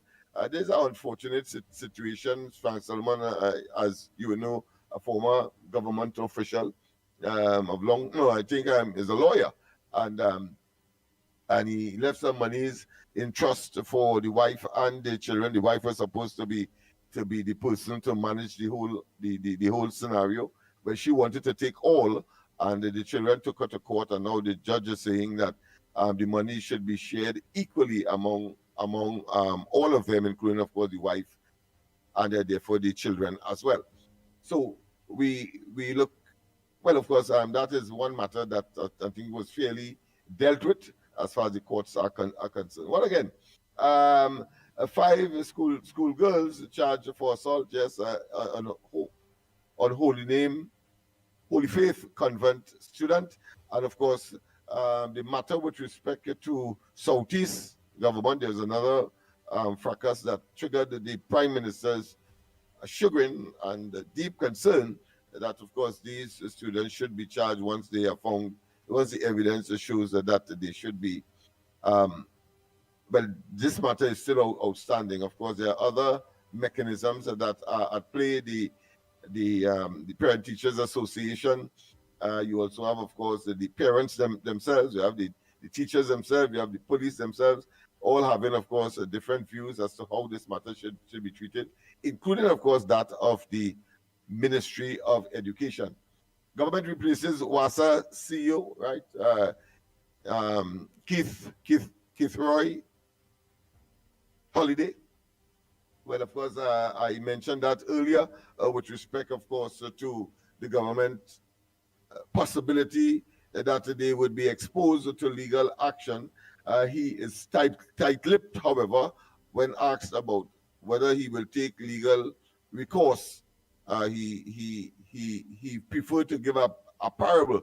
I think he said, some things, in other words, my interpretation of that is his response. That is that if something that is so obvious, there is no need to, of course, mention it. So I think that speaks volumes. So he will be taking legal action, in other words. Independent back opposition. Right, of course, Mark breaks 3 tied votes in Senate. But yesterday we discussed that, and as I said, the one that attracted my attention was the one with respect to the minister having, of course, veto, if you want to call it that, or the last say in terms of who should get assistance through the Children's Life Fund or not. It may go one way or the other, but of course there were senators that were saying that should not be, even though, of course, there is a provision in the legislation for judicial review of the decision made by the minister in such circumstance. But they were strident that ought not to be, and therefore there was a tie, 15-15 in the parliament, and once again another one where the presiding officer, Wade Mark, who is the president of the Senate, had to, of course, intervene and cast the vote in favor, of the government. But the principle is, as we have seen in the previous administration, when such a situation developed, whether it be in the Senate or in the lower house, they prefer, but the convention is to leave the act as it is. In other words, vote in favor of the status quo, meaning that the government will obviously have its way, because they would have introduced more or less that particular bill, except, of course, it is private members' day bill. Except it may be a private members' day bill, where, of course, a member of the House could, of course, introduce some piece of legislation to be considered. All right, Tobago Tourism takes a road show to Germany ahead of Concorde's return. So that's another thing to look at in Tobago. And of course, incidentally, Tobago is laying claim for the drastic reduction in murders on the island. I think it's about 3 over a particular period there that was being considered, comparatively speaking. And they are saying that murders has been reduced because of what Farley and they would have done. I prefer to chalk it up to be that the UNC and the coalition of interest is in government, and that is why that has occurred, because that seemed to be always the case when the UNC, in whatever form, is in office. Murders simply automatically seem to reduce. Why would you want to reinstall or to have a PNM government. It is mind-boggling in such circumstance. On that basis alone, TTPS helps DEA in 175 million cocaine bust. Well, of course, I think this occurred where I think in one of the European countries. Let me just take a look at see at that to see where exactly that occurred. All right, okay. So, three foreign suspects held in cocaine with an estimated $175 million dollars value, US that is, cocaine bust in Portugal. All right, so yes, so it was a European country in Portugal that originated from Trinidad, have been placed in protective custody, according to the police prosecutor's office in Portugal. Incidentally, I want to say, because I read it briefly sometime, but no Trinidadian is involved in terms of being arrested. But the drugs, they say, originated in Trinidad. Obviously, it didn't originate here. We would have been, of course, an intraport or a transshipment center for that drug, because we don't grow that here. But let me just read another paragraph. The news of the significant drug bust was shared in a media release by the U.S. Embassy on June 23rd and highlighted a joint operations by U.S. DEA, Drug Enforcement Administration agents in 4 countries: Trinidad and Tobago, Portugal, Denmark, and Spain, right, as well as officers assigned to the Transnational Organized Crime Unit. So that's a Trinidad unit, a Trinidad police construct, a vetted police unit operating out of the Ministry of Homeland Security. So yes, so I'm correct. It is a unit that is organized here in Trinidad. Other officers who were part of a DEA training program under the vetted unit of the TTPS, Trinidad and Tobago Police Service, and the Seaport Corporation Project, CCOP. The latter is a collaborative initiative with the European Union to fight illicit maritime trafficking. So we know the genesis of that particular unit, that is called the Transnational Organized Crime Unit, operating out of the Office of Homeland Security, formerly, of course, the Ministry of National Security. And they got the training as a consequence of some input resources from the European Union. Let me just read just about two more paragraphs. Let me just read this one. This is a major win for the United States and the Trinidad and Tobago in our security cooperation to stop the illicit narcotics trade and protect our borders to make our communities safer. U.S. Charge d'Affaires, Dr. Jennifer Neidhart said in the release. So, of course, so the United States are praising Trinidad and Tobago cooperation. But again, of course, all of us know that that drug that was intercepted by authorities did not originate in Trinidad. Let's not waste time with that. They might have tracked it from Trinidad, but certainly it didn't originate here. Of course, and the person continues, the United States official continues, I commend our local DEA agents, officers from the Trinidad and Tobago Police Service vetted unit and the TOCU for their diligence and professionalism. The United States will continue to support TT law enforcement agencies to address common challenges through continuous cooperation, training, and resources. Well, I thought just the other day they said that Trump had pulled back some training support for the army. So I suppose for the police, that may not be the case from this statement coming out from the United States Embassy here in Trinidad. In an immediate response, Commissioner of Police Alistair Guevara told Newsday on June 24th, this successful interdiction reflects the ongoing strength and the strategic depth of our partnership with United States law enforcement agencies. Yes, indeed. Good going, good going. He added that through sustained collaboration, intelligence sharing, and joint operational planning, we are disrupting the transnational criminal networks that threatens regional and global security. Big talk. Guevara, of course, who led a walkabout at Piaco International Airport earlier on Monday for the launch of the police tactical and canine units. Yes,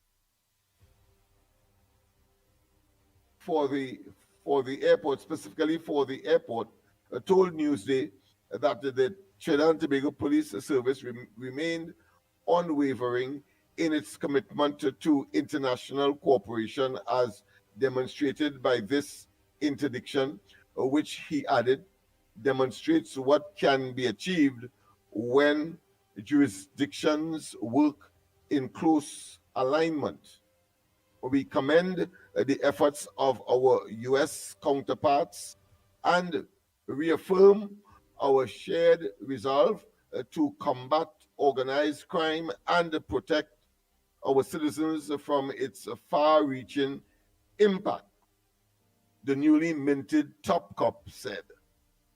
On June 23rd, the Public Prosecutor's Office in Portugal disclosed the arrest of 3 suspects, which took place on June 14th aboard an 11-meter yacht off the Azores archipelago in the North Atlantic Ocean that had more than 1.5 tons of cocaine on board.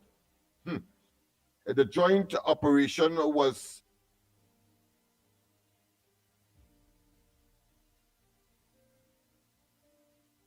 coordinated and was called what? Operation Viking, and had been targeted during a 3-year investigation. What the U.S. Embassy said. All right, I think we get the gist of that. There's no need to go further. Let's see what's again in the news. A family grieving death for plumber days after the crash involved minister. So of course, all right. So we let's read this because let's see what's happening, because there will be a lot of talk about and Andy's trying to get the minister involved. Let's read this a bit and see what's happening. A family grieving death of a plumber days after crash involving minister. So it's clear that they want you to read it and they sensationalize it. All right, Daniela Cordner, the common law wife of Stefan Primus, says she is still struggling to accept his death days after the accident which claimed his life. The accident was the result of collisions between multiple vehicles, one of which was driven by minister in the Ministry of Housing, Anil Roberts. She spoke on June 24th at the family home on Pompey Street, yes, El Socorro. Cordner said that the 3 children she had with Primus were devastated by this death. Our children aren't doing well. He has a son in his 20s, He has a 12-year-old daughter who is graduating from primary school this Friday coming, and his youngest son is just 3. She said, wow. Primus 43, the father of 5 and a plumber with the San Juan Laventil Regional Corporation, died following a multi-vehicle collision along the Beetham Highway on June 21st. In a Facebook video posted hours after the incident, Roberts, of course, the minister, who is also a government senator, said the crash occurred at around 5:23 a.m. He said he was driving east along the highway at the time. Let's see what is happening. Roberts said he was driving on the right lane when a white BMW attempted to overtake a gray station wagon from the middle lane, cut into the left lane. The BMW encountered another vehicle which was proceeding slowly in the left lane and swerved back to the middle lane to pass it. Roberts said in the post, the gray wagon in turn swerved away from the BMW and collided with Roberts' SUV. Roberts said the impact caused his vehicle to strike the median and come to a stop in the right lane. So my assessment earlier seemed to be holding here with this report. After his SUV came to a stop, Roberts said he looked in his rear view mirror and saw another car speeding towards him. Moments later, a crash took place. Primus succumbed to his injuries earlier on the morning of June 22nd. Apart from working in the regional corporation, Primus was also the owner of a tea business, Gas Breakers, which he operated for the past 3 years. Cordner noted the outpouring of support from co-workers, friends, and members of the community. People have shown up and tried to support us in different ways, she said, adding she was forever grateful for this support. However, she admitted, I'm still in a daze, not really sure what's going on.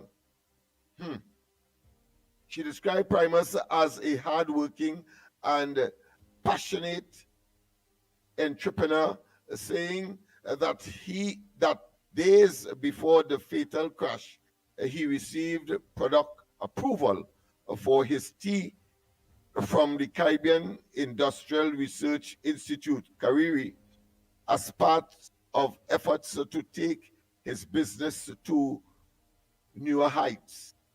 As she said, he was looking forward to patching his tea products to supermarket and groceries after the Cariri certification.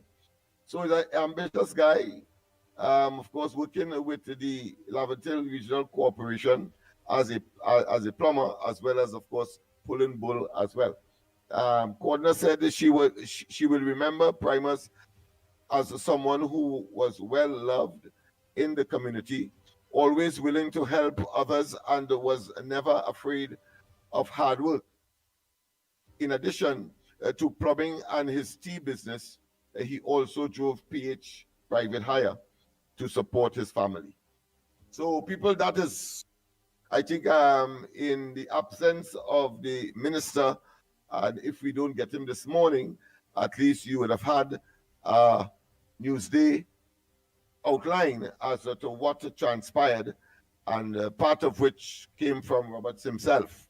So once again, he was driving on the inner lane near the median another vehicle on the side of him in the middle lane, and the next one on the outer. Apparently, one tried to overtake one and then dash back into the middle. The one in the middle swerved on him. He, of course, crashed into the median, and while he's there, his vehicle came to a stop. While he's there, another vehicle from behind, speeding, of course, coming, didn't expect, I'm sure, just as any one of us, that could happen to, crash into his stationary vehicle. And so he got two bunks, one on the side and one on the back. Miraculously, he survived, but the one in the back, the person who was driving that one succumbed to his injuries. In other words, he died, and family, of course, is traumatized. So that is the facts of the matter. Andy? Yes, I'm here. Oh boy, so all of the lines are open. Let me open the lines by the time because you read plenty of those things. You got them? Yeah, I organize it. So all of the lines are open. The lines are open. Yes. Call the numbers on your screen. The numbers are called 225-6644, 225-6644, or 239-5120, 239-5120. What's my WhatsApp voice note? I sent you some at 366-3053. A video this morning. That video you sent me this morning, I'm going to play it that clear. You see the one you sent me before with Camille? I want that with all the background. When you send me anything, don't send up one with background for me. Okay. Yeah, it drum in what it is she's saying bad. We want she loud and clear. Like when she was worrying Rowley, but you're not understanding me because the background is. So just send it out the background for me. Yeah, it's so noisy. Yeah. All right, no problem. I know I got it like that. So so I'll have to look for it then in my archive. All right. So that is that has not been done. But the other one about the people the first serious salvo to the population or to the PNM as to investigations that are taking place came from, of course, the Attorney General, Mr. Jeremy, as far as the iniquities. Of course, the term he uses where criminal wrongdoing occurs, he will go to war with you. And I thought it was important to put in, of course, the faces of some of the persons that I expect that he will go to war with. So it will be very interesting viewing. Those of you who could only listen, well, you will be missing, of course, that aspect of it. The background too loud. You're really not picking up on what is being said. All right, so let's take a call. The lines are open, Trinidad and Tobago. The lines are open. The numbers are called. Again, 225-6644, 225-6644, or 239-5120, 239-5120, or give us that WhatsApp call. Yeah, I wasn't making reference to the. Wait, have a call I dismissed hold that 1 already, minute. But the last one. Hold 1 Jeremy, minute. You'll get Jeremy now. You're getting Jeremy now too. Go ahead, caller. Good morning, Grog Report. Andy, Lennox, Mickie, Tunapuna here. I want to congratulate the Prime Minister on the appointment of Mr. Larry Hawaii as the Governor of the Central Bank. And I'll tell you why I say that.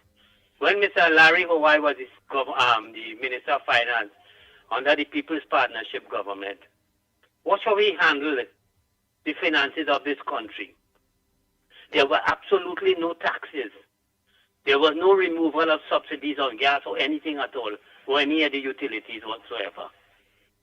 Understand what I'm saying, Andy? There was no extensive borrowing and whatnot. And what I want to congratulate him for, correct me if I'm wrong, and Lennox, you too, he said that this government, they will not be going to the IMF.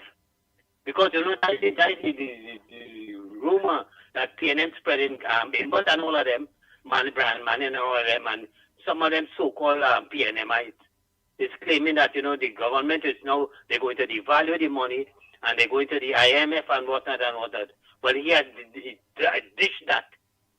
You understand that? So therefore, and I want to say this, when he was the Minister of Finance, Jawala Rambaran was the Governor of the Central Bank. Watch how this country was running.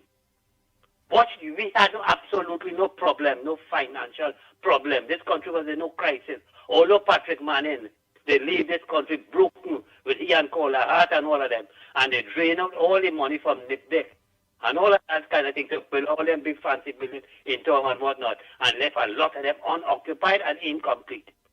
So this is, I want to congratulate her for that. I want to make a next point, Andy. This, all of them who was criticizing Kamala for removing, what's his name, Hilaire as the governor of the central bank. I listened to Karen Nunes this year. I listened to Imbot. I listened to this one, Vishnu Raghunath. Well, he is a waste of blasted time. Because he's the man that they have there on a committee to deal with the ethics of politics, misbehavior of parliamentarian and whatnot. And not one of the PNM. He had brought it to face any consequences.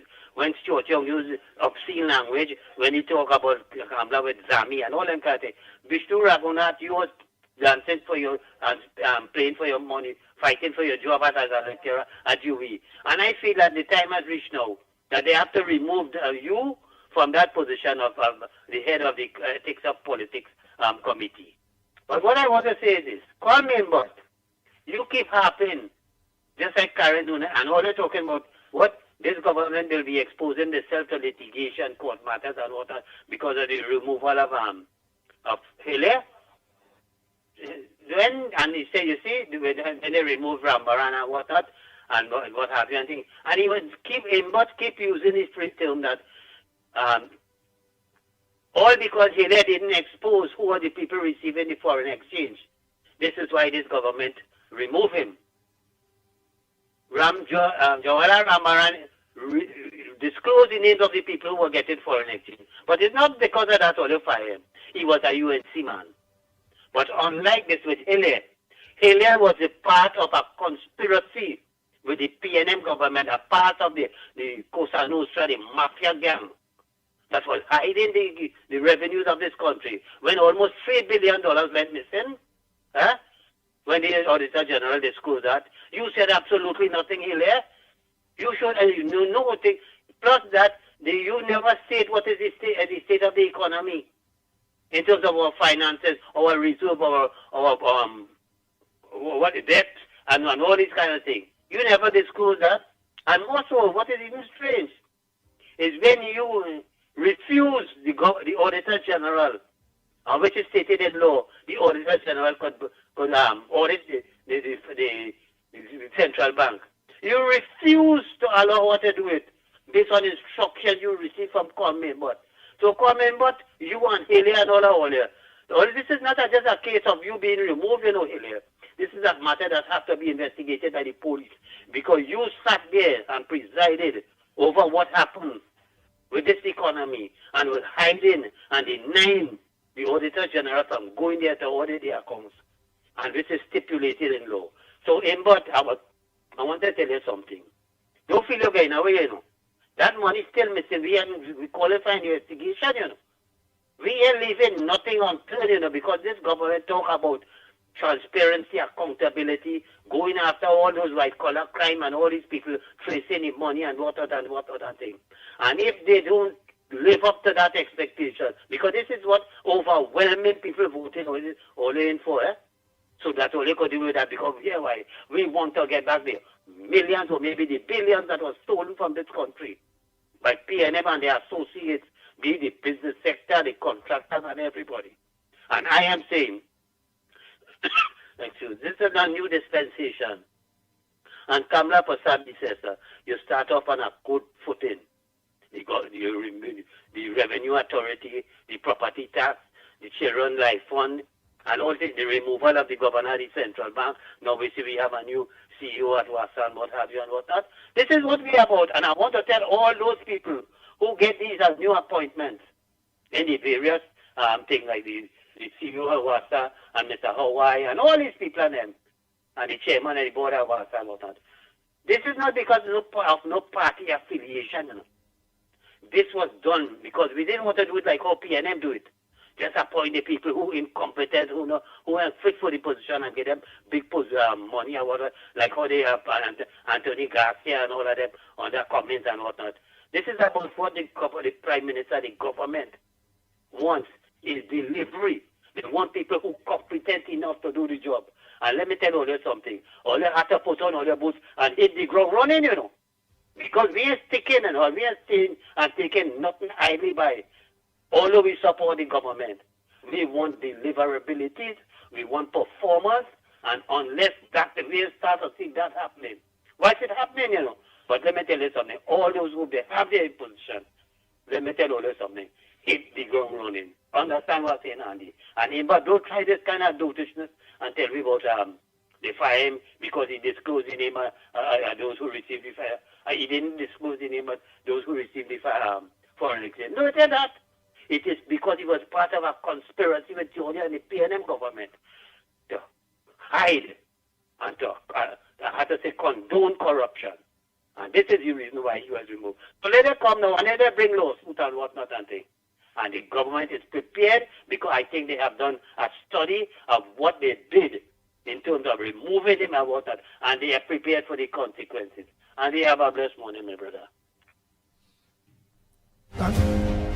Thank you very much. Morning caller, where calling from? What's your contribution on the bomb report this morning? Hey, morning. I just pray that Anna Robert is okay. This media going to look for any excuse to pull down with the government, UNC. I know that because for 9 years in Freeport, we wasn't getting water. No water, the bridge breaking down. Nobody was looking to fix it.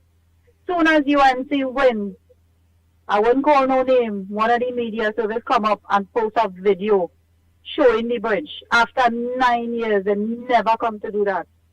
We chase them out of the area. We chase them. We don't want them here. They want to pull along with UNC government. And I pray that Mr. Anna Robert is okay. Thank you so much.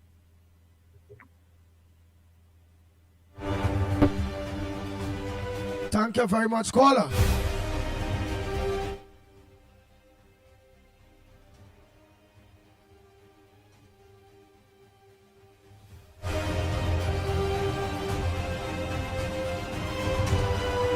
Oh boy, Lennox Smith, you gotta send that thing for me with all the background and truth, right? And let me put on the next one day with Parliament Day, which was very, very, very, very, very serious. Oh boy, that's John Jeremy on all what it is he had to say. Yep.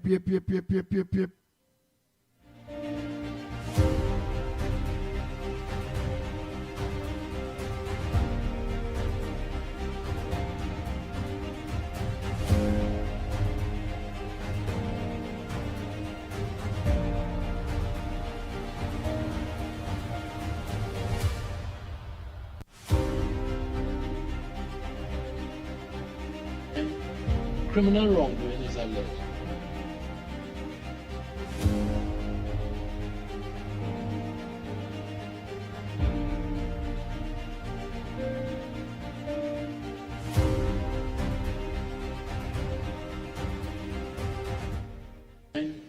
Criminal wrongdoing is alleged. Criminal wrongdoing is alleged. I don't mind you looking at me. I'm happy.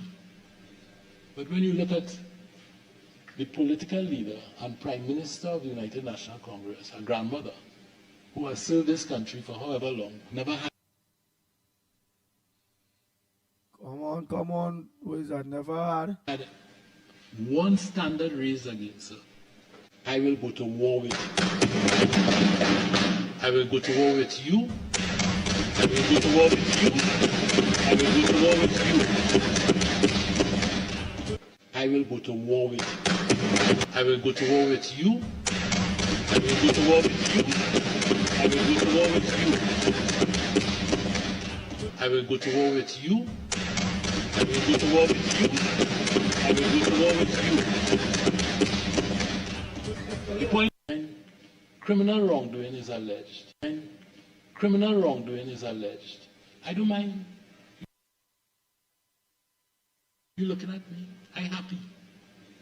But when you look at the political leader and Prime Minister of the United National Congress, her grandmother, who has served this country for however long, never had one standard raised against her. I will go to war with you. I will go to war with you. I will go to war with you. I I will go to war with you. I will go to war with you. The point is that this is something that needs to be investigated, and it will be investigated with every fiber of my being.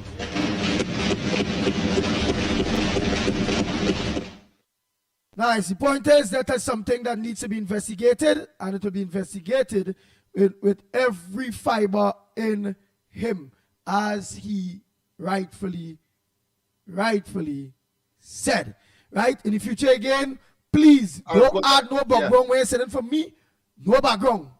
It's come across Gael everywhere is kind of distorted. Quite raised. All right. Yeah. But of course, that is the first major significant indicator for those who are saying that they're not doing anything and so on. Well, you heard it from the Attorney General, who has a reputation for, of course, investigating matters of this nature in the past, and of course, it seems as though the past has come forward, and he has the task of course, investigating all those issues that we raised over the last 9 years about, of course, the conduct in public life of these ministers and the entire cabinet, in my view, because the most, what I consider to be disconcerting, the most, of course, egregious utterance that came out surrounding these matters is that they can't find the minutes of that meeting of the cabinet or any information where the decision was taken or who was part of the decision that was taken to close down Petrotrin. I find that very, very disconcerting, and of course bordering on dishonesty and clearly criminal conduct, because I have been saying that the entire cabinet, because of that decision, clearly has demonstrated a conspiracy to, of course, undermine the foreign exchange fabric of Trinidad and Tobago, and to jeopardize Trinidad and Tobago. And all those who were involved in that decision should be, of course, brought to justice, criminal justice. I am talking here with respect to misbehavior in public office and acting against the best interests of Trinidad and Tobago. But here it is, consistent with what I was suggesting there. And now we know the present cabinet can't find the cabinet note that would, of course, outline who was there when that decision was made to close down Petrotrin. So we remain with, of course, the logical conclusion that the entire thing was done in order to save Dr. Keith Christopher Rowley, the former Prime Minister, and his association with the fake oil matter.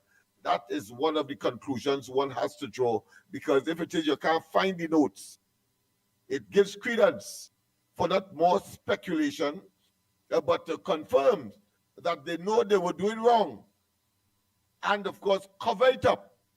Because if the present cabinet, who is in government today, cannot find those pieces of information to say who exactly were part and parcel of the decision, who said yes, who said no, who of course rejected it, as the case may be, then we have to go with the conclusion that we drew then, that it was a conspiracy by the entire cabinet of the then Rowley PNM administration to do harm to Trinidad and Tobago, and therefore breach their oath of office to do right and to, of course, act in Trinidad and Tobago's interests.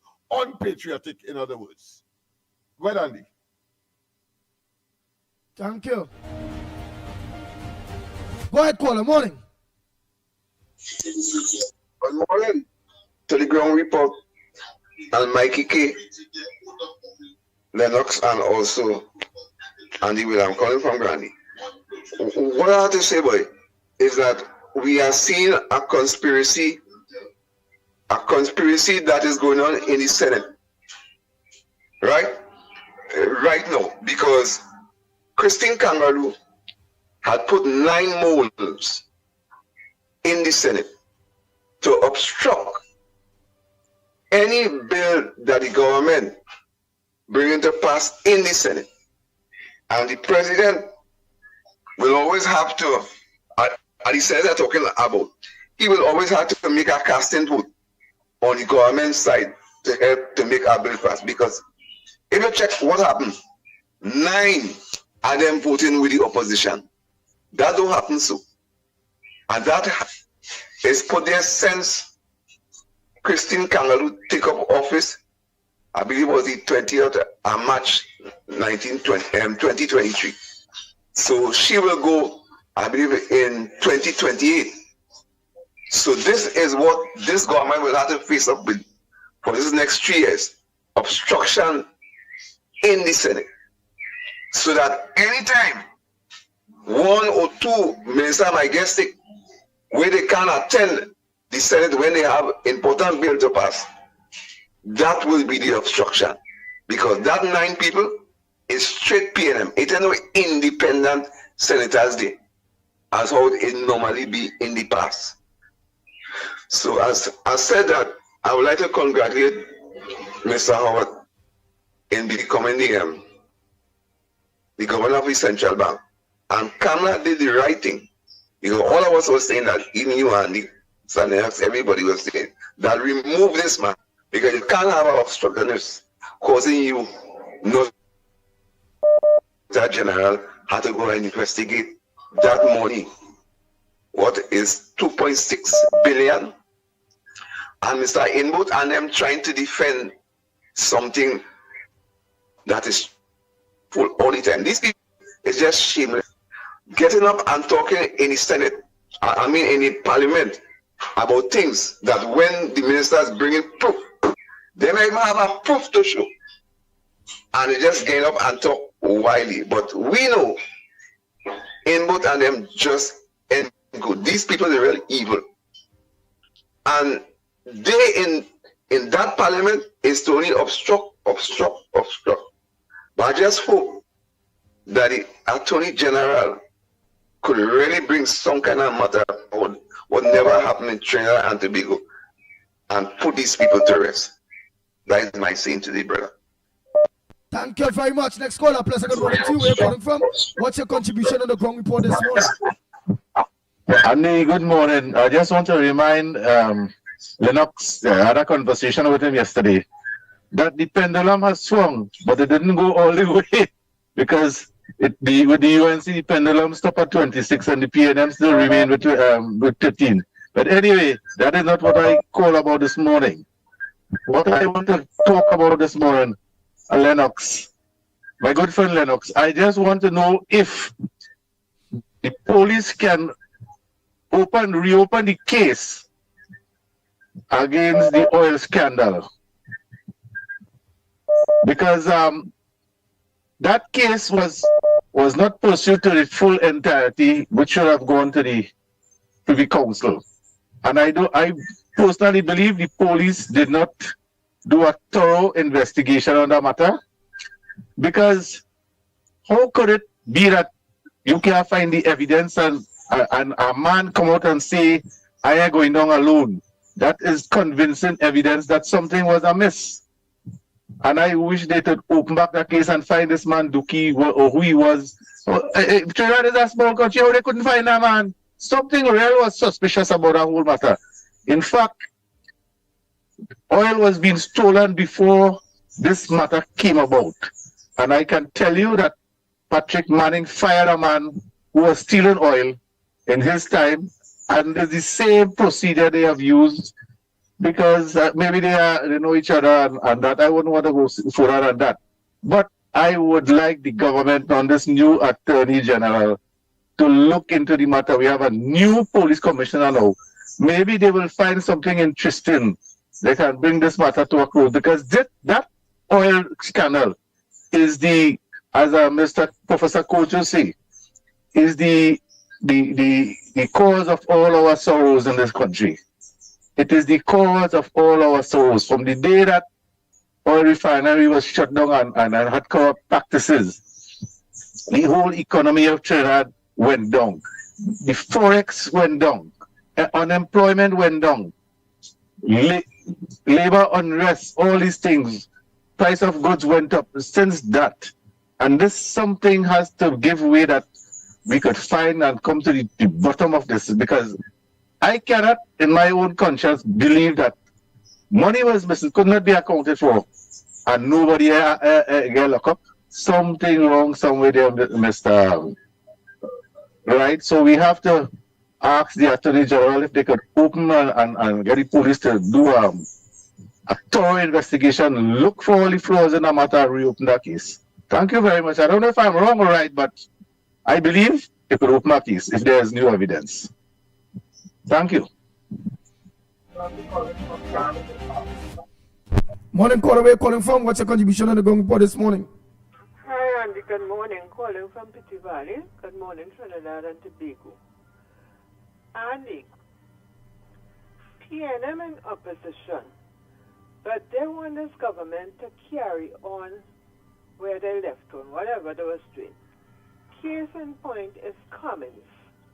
Cummins said that the government wanted to dismantle his youth program where he had, where he said it was providing starter houses, they was giving them $20,000, they was doing this and they was doing that.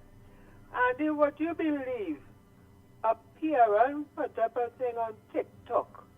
The land that they was building these 20 is a vast area. Nothing, just bush in this area. Last night, Cummins said I was giving the students or the participants a stipend. A parent put up that is a lie. Her child was in it and the child never got a stipend. It's all kind of things. So we have to find out what Cummins did with all the money he got for this so-called youth program that he was carrying on. You understand? And that they're behind UNC. UNC moving on. You see another PNM, a big PNM have joined the UNC. They had an eternal election. 7,000 persons voted in this election.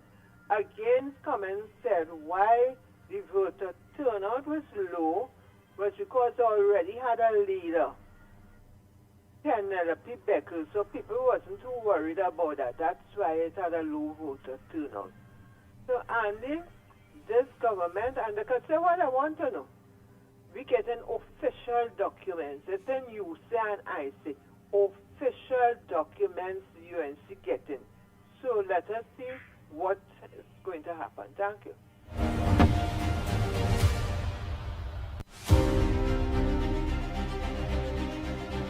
The Ground Report with Mikey K, Andy Williams, and Lennox Smith. Good morning, caller. Where you calling from? What's your contribution on the Gong Report this morning? Yeah, morning, fellas. I'm calling from Arima. I just want to ask a question to you, Lennox. Can anybody be truly independent? Because there are positions that they're saying as people are independent. Once you vote, you can never be independent. Because the president might say, okay, you bring as an independent senator, you cast a vote, I'm sure, for somebody, whether it be UNC, PNM, Patriotic Front, somebody you place a vote for. So when I'm in the parliament, nobody does know who I vote for. And the William, nobody don't know who you vote for. Nobody knows who Lennox votes for, because we were not in the polling vote with you. Because you could say, well, it's a big UNC, I think, if a camera, but when they went in the voting booth, they vote for PNM, but in front you're saying, I'm not saying it's not, man. We've taken a reference now. So can anybody be truly independent?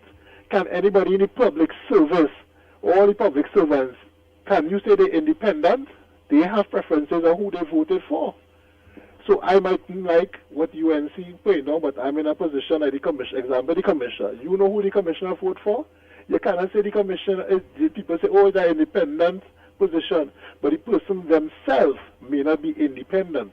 They have a particular party, their preference. So I don't think anybody can truly be independent in no matter what position you put them in, whether it's a board state, anywhere, they will never be truly independent because somewhere behind the line, they supported a party. Right?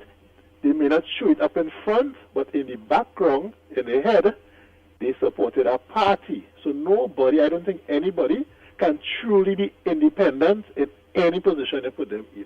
And there where the problem will come in, because you may think this person supposed to be supporting the UNC, yeah, but in the background, you think, I just say that for so. Hold 1 minute there. 4, 8, 6. Oh boy, sorry about that.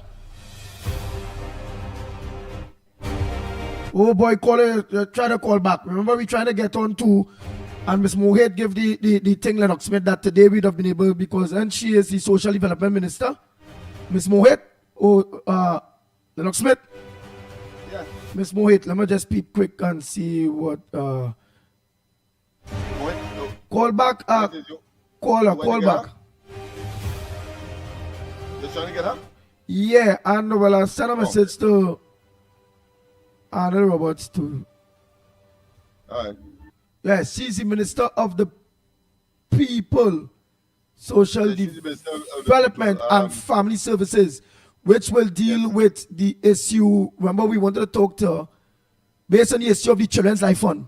And this whole thing with this independent people thing, not so? Yes. And of course, all right. We here have our own issues as well. There's food cards, etc. People are clamoring for that. Surprised that there's so much people that are really abject need, boy. And you had a minister saying 11,000 cards were withdrawn, and she was gleeful about it. She was glad about it. And then another one, of course, I think is 7,000, and they felt good to know that they were able to, of course, deprive people from that. Right here, we already, even though we started about 2 weeks now, we have over 400,000 persons. Sorry, what happened to me? 400 persons, of course, over 400 persons applying for one thing or another, whether it's job, whether, of course, it's food cards, whether public assistance, whether they have the application in for a long time now and they have not been able to get. I mean, I think they should have a special desk in the ministries for these outstanding matters, housing, social development, and so on, where people really and truly are in the jaws of absolute and abject poverty, so that you could dedicate it, of course, to speedy relief, because that is what is required now. In spite, of course, of the financial constraints, I know that there may be that as well, but if there's an allocation, then it shouldn't be a problem to acquire. Why the red tape? Why the bureaucracy? Why the long extraordinary waiting? We see that for example, operations in the hospital, a simple eye situation for cataract, for example. Some say it's a very simple operation. Why people have to wait 2 and 3 years to get that kind of service? It's best you tell them go and die.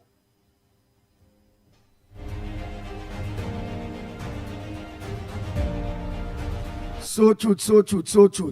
Oh boy. Go ahead, caller. Morning. Yeah, morning. Andy. Yes. Morning. Go ahead, speak. Morning. Tell Lennox stop talking when I call now. You get the earphone yet? Hey, Andy. Yeah, Andy. I one of the first person call and complaining about this 9 independent senator, of which I call them the PNM substitute. And Roberts, when he started giving his contribution, he congratulated 1 or 2 of the independent thing for talking good about the plan and the Children's Life Fund thing. And at the end of voting now, all 9 of them vote against it. So we who is the UNC and we riding with the government, we are to encourage we senators and them to be always in the Senate, so that they will get the vote from the president to win or get anything passed in the Senate. Because look at all this so glaring that them is PNM. Yeah. Hey, Lennox. Oh, you listening? Go ahead.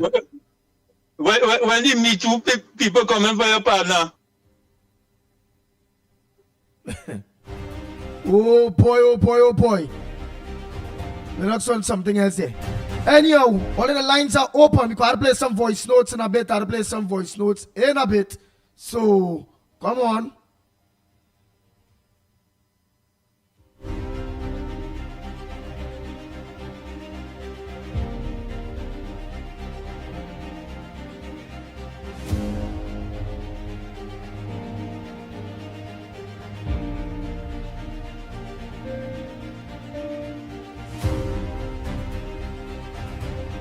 Nice, nice, nice. Oh boy, oh boy, oh boy, oh boy, oh boy. Nice. Yes, Lennox Smith. Lennox Smith. Oh boy. And Trinidad and Tobago, we have the Honorable Minister of the People and Social Development and Family Services. As we promised, because again, you all have a very serious issue at this point in time with the whole Children's Life Fund and the senators and them which supposed to be independent senators technically voting against the children's bill.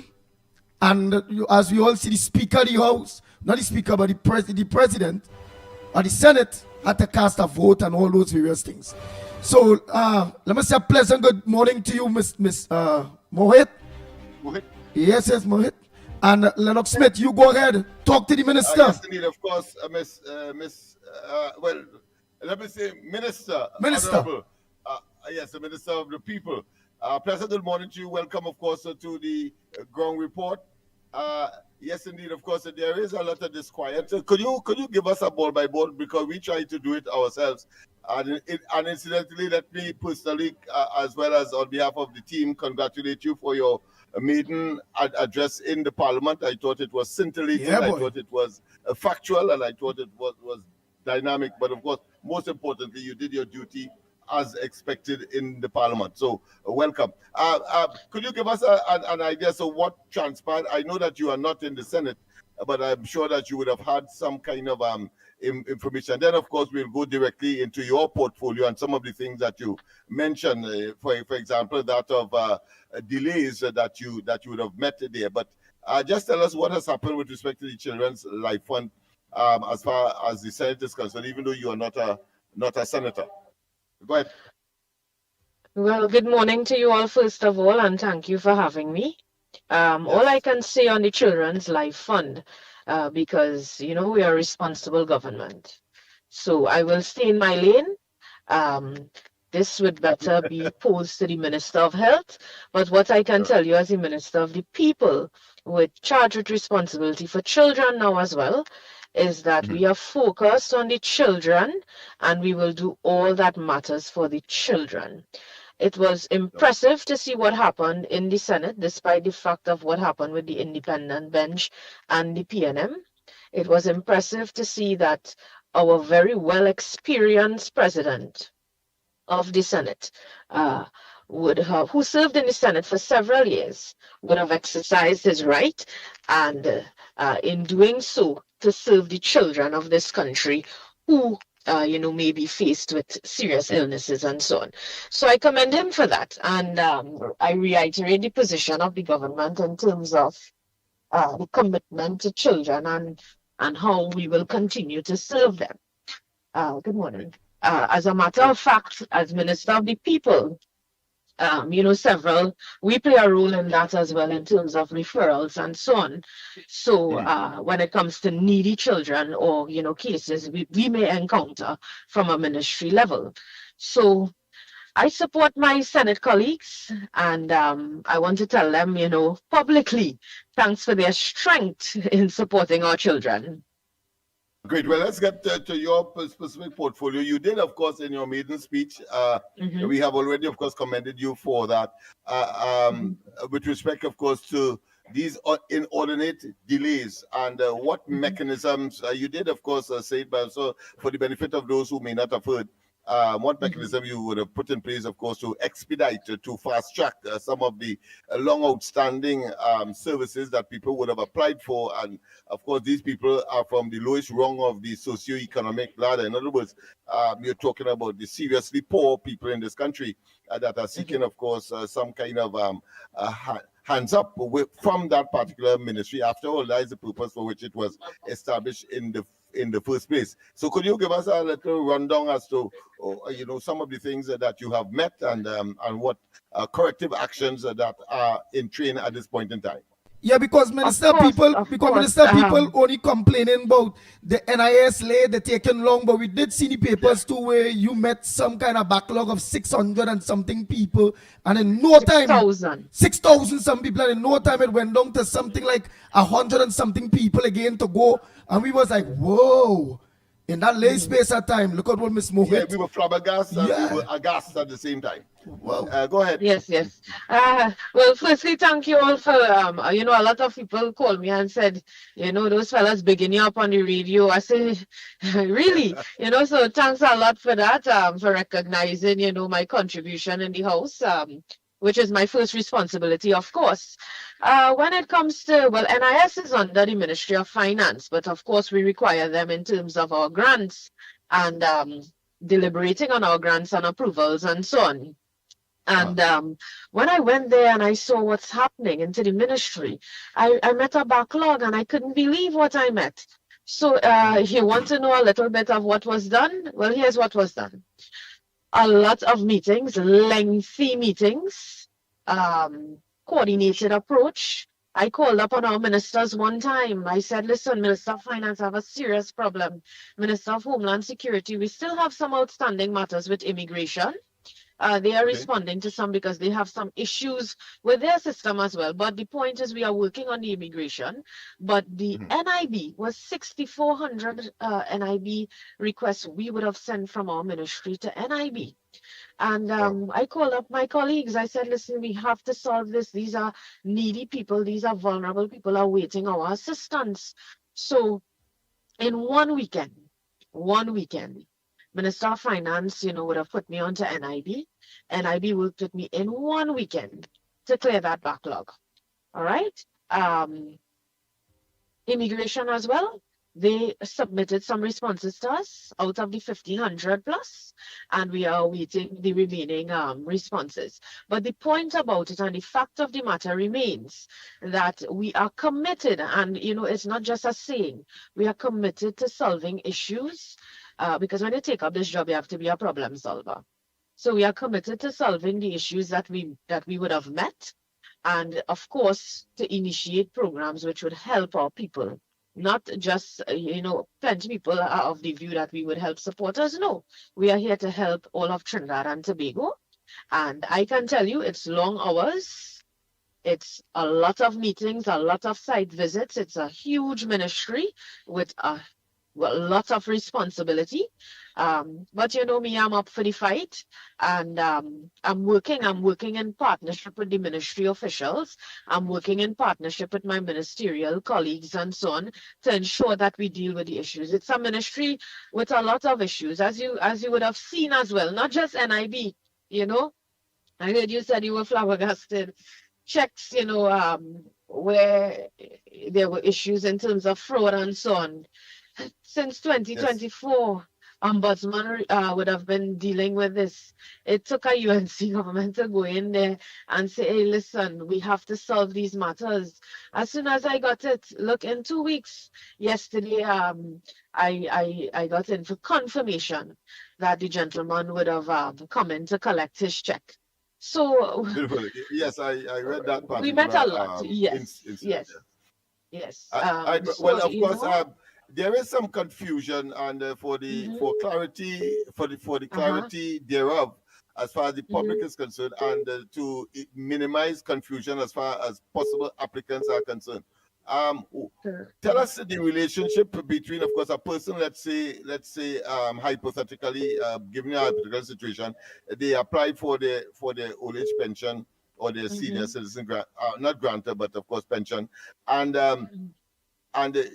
what role NIS has to play with respect to that? in terms of determining the ultimate decision as to what they will get, if they will get the entire $3,000, because some people believe that if they qualify for NIS, which of course is a sort of a private contributory arrangement, as opposed to the government qualification for 65 years, and then of course you automatically get another $3,000. Tell us how that operates, because many people are very confused about that. Mm-hmm. Well, I don't want to pronounce too much on that just yet, because those things are being reviewed at this time. And I really don't want to make any public pronouncements on that just yet. I have asked the Attorney General for us to, what I want to share with you though, is I've asked the Attorney General for us to have a meeting and let us review some of the legislation. As you know, there was a miracle clause prior to the election, which were presented to the Parliament. Up to now, I cannot find that officer who was blamed for putting in the clause in error. All right? So 5,000 in your bank account. 25,000. 25,000. Yes. 25. So 25,000, so, yes. So after me, 25,000, yes. yes, in your bank account, and you are disqualified. So all right. So you're looking into these matters, but correct. But let me share with you. Just now, she said, but Lennox Smith. Just now, Lennox, she said, but. Go ahead, Minister. Yes. Go ahead. So what I would share with you is that it goes to NIS because there are certain checks need to be made. I'm not sure if you're aware, but the ministry would have had several reports of fraud, error, and a lot of administrative errors, etc., in the system, and these things we are attempting to correct. Now, I'm not saying that there are instances which are problematic, but what I can share with you is we have to send it to NIS to ensure that persons are not in receipt of benefits and so on, and to confirm the amounts, because there are brackets and levels at which you can receive the senior citizens pension in terms of income. So we have to confirm the amount received by NIB so that you would be accurate in terms of what you are giving or dispersing to these recipients if they are to receive the pension. So as I said, it's a review, and I will update you all more on that. But it is a work in progress. It's not, we are not sitting idly by and looking at it. Okay? Well, we see that it's only 7 weeks. Go ahead, Lennox, your next question, man. And recently, right on George Street here, we opened, of course, what is called an employment and resources center. But what we discovered is that a lot of people would have be in need of food. They seem to be in a state of abject poverty. And therefore we looked at the whole question of the temporary food card. I think I in fact called you on that matter, and you promised, of course, to meet, well, not to meet, but to speak with me sometime later. But the fact is that we have quite a lot of them, over 400 applicants. Maybe out of that, maybe half of that, they are applying for that temporary aspect because they just are in absolute need. But what is the scenario with that, one, and two, the process, and three, how long would such application take when that becomes, of course, to the attention of the authorities? Because I remember when our previous minister was in your seat, so to speak, she did, of course, provide, almost on an instantaneous basis, these temporary food cards to assist, of course, in the alleviation of the immediate needs of these applicants, let me put it that way, or people that are in need. So I just want to get your views on that. Well, I can't give those commitments as this minister, because what I've met, there are a lot of corrections, cleansing to be done. I know there are several needy people out there, and under the UNC, you had something called the Targeted Conditional Cash Transfer Program. What has been done is the food support units, it has been scaled down. And this is what I've explained several times. People have continuously been removed from this program. Now, there's an entire review in the ministry right now. Just yesterday, I met with my PS, and what we recognize is the one-stop shop at the ministry level, at the social services center. It's too much happening at one spot. So we need to therefore separate some of these, grants and units, so you have a smoother flow and a smoother process. Right now, you have something called the food support unit. And what we are looking at is we are looking at reviewing how that unit operates and allowing it to expand a little bit throughout the country, because it's really small right now. All right. So in terms of immediate food support, I revealed I found 800 food cards in the minister's office. Plus 800 Yes. plus You did food say cards. that was so such of a waste as far as I'm concerned. But go ahead. So I want the process to be smooth. I can tell you a big issue is the means testing. And I've asked for all means test forms to come to me. And very soon you would see a review in the means test will be taking place. I understand what you're saying, Minister, because somehow the former government, and you all used to talk about it in opposition, will give means tests in a way where it's just a fail, you know. Somebody thinks it's just the people that fail. But my two questions is, on social media trending is a lady begging for help that living out of a car. And my next question is, what role you can play or the government can play in giving her that assistance? Well, I'm not too sure if she have kids too. And the next thing is, would disabled people be getting back their food cards? Because remember, again, this the former wicked PNM government didn't understand that the disabled people really and truly needed the phone card, and the two things was clashing. Well, I know in the future we may put legislations in place or go to your colleagues and see. Again, not too sure as you say, because you're all going through this, but those is my two questions: the disabled people and the people that needs the food card for assistance, and the lady that living through a car. Well, firstly, the lady that's living in the vehicle, well, claims to be living in the vehicle. You didn't mention that she also called my name. Yeah. Yes? Yeah. You didn't mention that. Yeah, She called my name as well. That's not a problem. What I want to share publicly is I have been, despite her not being in my constituency when I was in opposition, I have been helping Miss Smith, the lady in the video. I've been helping her for all of these years. When I was in opposition, I wrote to URP, I contacted URP, and I asked to give her a job. Every time URP stopped her from working, or they did not grant her a fortnight, I wrote to URP and I called URP and got her back onto the program. I never allowed her to be without a job. I assisted her through my office. In 2020, she came to my walk about twice. This time around, she did not, as being claimed. In addition to that, one of the nights during my campaign, she came to my office with a placard and demanded to see me and camped out there. And that's fine. I have no issue. I know how people feel when they are in need. One of my members went down. We gave her some money. I spoke with her. I gave her some food. I gave her some food stuff because that's my style. I don't leave people stranded. Wow. Despite the fact that my staff members were cursed, were insulted, that the hampers that we usually give are no good, etc. And I must be hurt by that.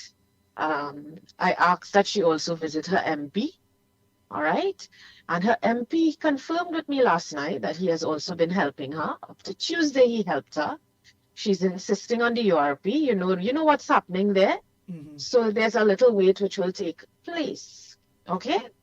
So we have been assisting Miss Smith. I heard no mention of that at all in the video. All right. And that's fine with me. And I will continue to assist wherever and whenever I can. Nice, okay? Nice. You are that type of person. Very good, man. Exactly. But what I have issue with is you don't do those things and say you are not getting help when you have been getting help. Okay? Additionally, disabled people, as I told you before, I have asked the Attorney General for a meeting because what I've recognized, and I will share it with you, those food cards were taken away from disabled people and persons in receipt of grants without any policy, and the Auditor General report picked up on it. There's no policy. So who decided to do that? That was just an administrative decision. So once we have legislation in place, then you can monitor and control the system at a better pace and rate. So it's a work in progress. It will all happen. I'm not going to publicly commit just yet because I want the background work to take place, and then we will announce and inform the people. All right, but the means test will be reviewed, and of course, our disabled people, I can tell you, we are prioritizing them right now. Very good. Well, I know again, Trinidad and Tobago. Wait, Andy, because there's a gray area here that I want to clear up as well. There are people who have been complaining that they were getting public assistance, but now that they qualify for the old age, some people say that, or the senior citizen pension, they are stopped. They no longer get it once they would have applied, having reached the age for that particular benefit. But that takes so long that it puts them in extreme jeopardy, and that is where the concern is. One would have expected that if they are off here, if this is taken away from them, that they get on, well, almost instantaneously. So I just want you to clear up that, because that has been a common feature, especially around here in East Port of Spain, etc., where we are located and serving. I can tell you, myself and the Minister of Finance, I'm not sure if you saw it, we had a meeting with World Bank 2 weeks ago. And that was one of the issues that came up, and certain recommendations were made. The transition is the problem from the disability to the senior citizens pension. And we have made some proposals in terms of the transitioning. And once agreed, those things will also be announced. But the transitioning is the problem. Okay? I see. So we are looking at possibly reviewing the age at which senior citizens can apply for their pension. So usually it's on their birthday, they take in their application. We are reviewing that to look at if there's a possibility of them doing it prior to their birthday, like a year before. Yeah. So if they are on disability, they can transition easily into the senior citizens pension. Right. That's what I expected. And of course, finally, a person is on the street and they want to benefit from the food or grocery hamper initiative that you spoke of. You said there's a special unit there. What happens there? Well, how does a person benefit from that? Because we need that kind of information to guide them as to what is possible, what is not possible, and how efficacious they can, of course, access this particular benefit, because they're really in an abject state of poverty. Go ahead. Are you speaking of homeless persons? Yeah, he's speaking about homeless people. Homeless persons, persons who may not be homeless, but of course have a large family and they want to, just get something for them, because that is a major feature here. Whether they live in somewhere or not live in somewhere, I can tell you they are in such a state. But what I want to know is what has to be done and how they access it with very little difficulty, if at all. Well, they visit their local board, and what can be done as well. Many people reach out to me, to my office. I invite people to do that. When you reach out, we submit it to the SDU, which is the Social Displacement Unit, and they would assess and make the necessary recommendations. Nice. Right. Now, Ms. Moret, I must say, Minister, I must say, I am absolutely, totally proud of you as a young person starting in Shogunas there, as a simple councillor, to go to be an MP and then an opposition MP to this transition. And you have totally, absolutely grown. And I must say, I like how it is. Look how you're thinking. It's how young people think. You already stated that you're thinking on the question what Lennox Smith asked, whereby trying to make the smooth transition from one stage to the next, which by doing it like a year in advance, so when it take off, they automatically gets their old age pension and all those various things one keep time. us into the next without any friction, because that intervening period there, I mean, it's pain for these people. I mean, it's some of them can't you pay wouldn't their want to rent. see their condition, how it has deteriorated by not having access to anything at all. Because of the weight now, because of the weight. So, Miss Moet, Yeah. thanks so much in your busy schedule, and Trinidad and Tobago. I tell all you when Miss Moet says I will something. send something to you, Madam Minister, from our facility here, so you'll get an appreciation as to where we are, and of course, I remind you of this conversation as well. Nice. So as I tell the people, and as you all see, we used to catch we tail 10 years for government. That's how the PNM didn't care. We can't even get an interview to ask these very important questions in which you, the people of Trinidad and Tobago, vote people in there. They are working for you, and they cannot get we couldn't have get the opportunity to bring them to account to talk to you. And you see the difference? Why we always tell you between the PNM and the UNC, it's different. PNM and UNC is not the same. Look, you all see for yourself, new government, and look, we have the access and to get these ministers to account to you, talk to you. What's the difference? And they are different in many other ways. Any closing comment to the public that are listening, Ms. Moet? We are live on social media, live on Gaia the Caribbean, and soon to be back live on radio. Go ahead, Ms. Moet. Well, firstly, thank you all for allowing me the opportunity on your station this morning. And I want to thank the public for their tremendous support thus far. It is not an easy road to walk. It's a difficult road to walk. I'll share that with you. It's a lot of time. This ministry is a huge one. And I want people to know that I'm here. They can reach out to me. They can reach out to my office. And I will assist once I can assist. All right? Within the parameters of which I'm working with. But what I want to say before I leave is we are committed to the people of this country. All right? So, guys, I have to run now. Thank you so much once again for having me. No problem. Thank you very much. Thank you very much, of course, for that. Andy, I think that was wonderful. But just as a proviso or as a interjection to make people know that it is not that we have not tried to get, of course, a PNM ministers on this program, but the fact of the matter is that they have either avoided, flatly refused, or went definitely silent.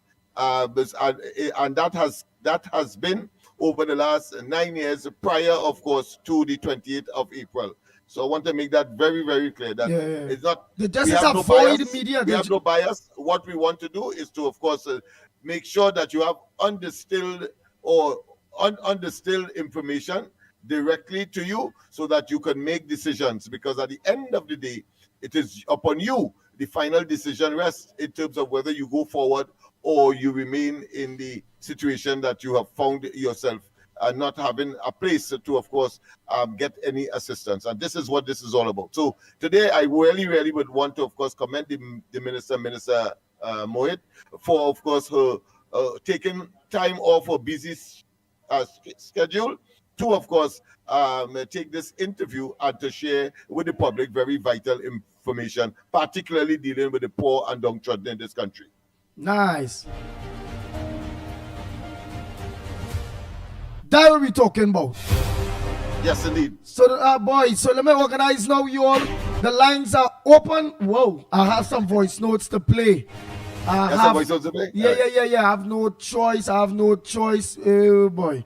I declare some of them voice notes because we will be stopping exact balloon 10 o'clock. Only bursting inside of here and people only jumping. Yeah. You know, it's George Street in close to Nelson Street. Yeah. So you know what happens? So people just jump in. But of course, we will back. I don't want anybody to get any heart attacks. So we may have to burst all to save them from further, of course, trauma. Nice. Just so let me just play some voice notes. Yeah. Let me play them all there quick. See this voice note very, very long. That is why it is, and some always want to know why I think in. Yeah, people, please, I mean, limit your voice notes, man. You can do it in 2 seconds, whatever it is, and then, of course, I mean, you could come again, that kind of thing, but to have one law, only just complain about me, far less for a voice note. Hey! Oh boy, Lennox sitting there on the back, boy. Blessed birthday to you, Mr. Andy and the panel there. Right, this is Taufik, aka Dexter Thomas, and they're talking. He's talking very pro-Israeli and anti Iran. When saying what he talking about Iran and the different what he don't understand is that all these groups like ISIS and all these things was really started by CIA of America with covert operation in order to further get an inroad into the Middle Eastern areas to capitalize on the wealth and the resources and to control the people's culture there. But Iran and them, they don't want to war, they want peace. But you're not saying that it's the issues on them that who attacked first and they were the wicked agenda. The Iranians already passed the fatwa many years that they don't want no nuclear to build no weapon. The nuclear energy is for them to run the affairs in the country without having to depend on America. Remember, they are under sanction because they refuse to have a USA puppet government in their society.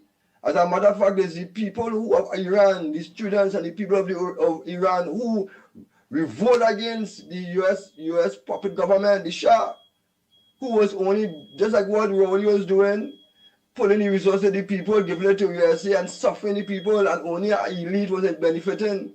So the people of Iran who revolt against the USA covert operation where they use methods to control societies and countries all over the world and feed off their resources, where the deception was using the so-called Israelis. And mind you, Mr. Andy, people say in Israel, these people are not original, because if I read in the very Christian Bible of Revelations 2:9, it speaks about them who claim to be Jews but are not, but there's a house of Satan. So these Israelis and them, they're not original. They are from Europe and want to be recognized as God's chosen people. But they're hell-bent on anybody who's not a Jew to wipe them out and to control the whole world under their so-called Zionist Jewish order. Thank you very much. We got the drift caller, we got the drift texter. I just cut it short because it's a whole 4 minutes and something. But we get the GIF. You're anti-America, and Israel and all those things. And right, we get the drift. We just want to stay on the topics of Trinidad and Tobago at this point in time. Pleasant good morning to the ground report and a pleasant good morning to Trinidad and Tobago. I just want to change the conversations this morning, change it a little bit. All right, I am just thinking about Mr. Amar, who I think is a beautiful person. You know, the little interaction that I had with him, he's really a nice person. But, you know, we all punish people and bash people. But everybody have a little bad and good side. Nobody is all bad, nobody is all good. We could forgive people. But one of the things I want to remind people, when everybody had lost hope, the ground report were there trying to keep things alive. And whose radio station was used for that? We have short memory. It's Mr. Amar's station. So if he make a mistake, he is not perfect. None of us is perfect. You know, but I just making a little reply. I just saying what I have to say. This is me. Nobody give me a message. You know, they should include him in something, man.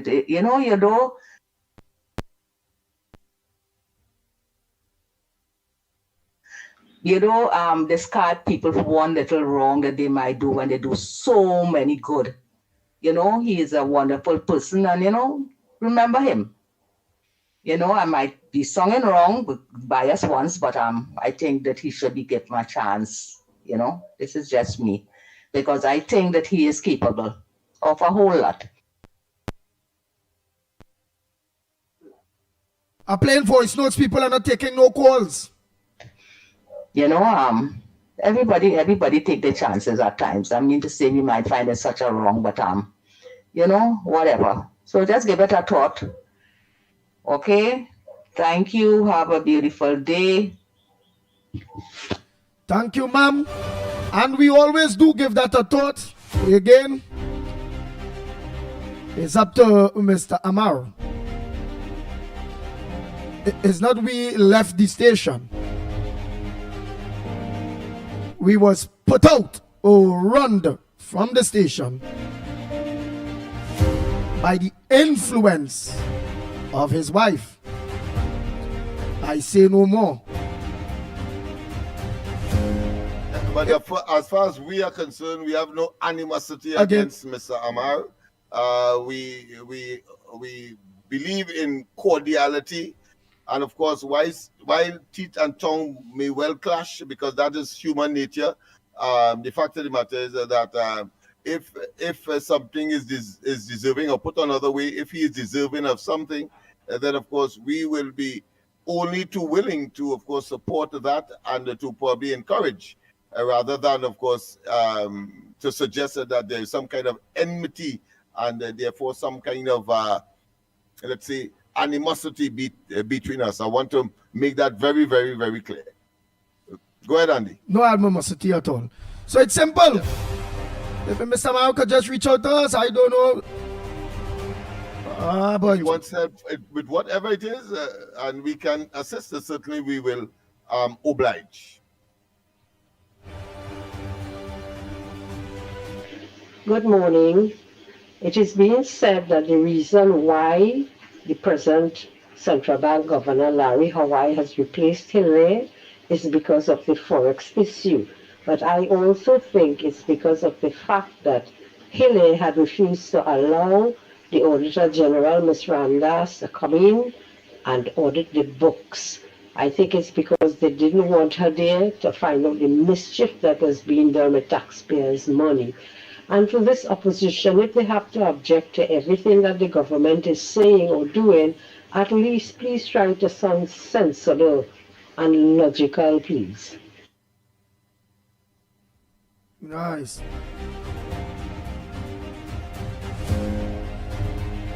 And we can ask for anything for someone if they never ask us for what they want. So it's simple. If Mr. Amar needs an olive branch from the Ground Report, it's just to reach out, let us know what is the olive branch that he needs. So in that way, we can advocate based on what it is he wants.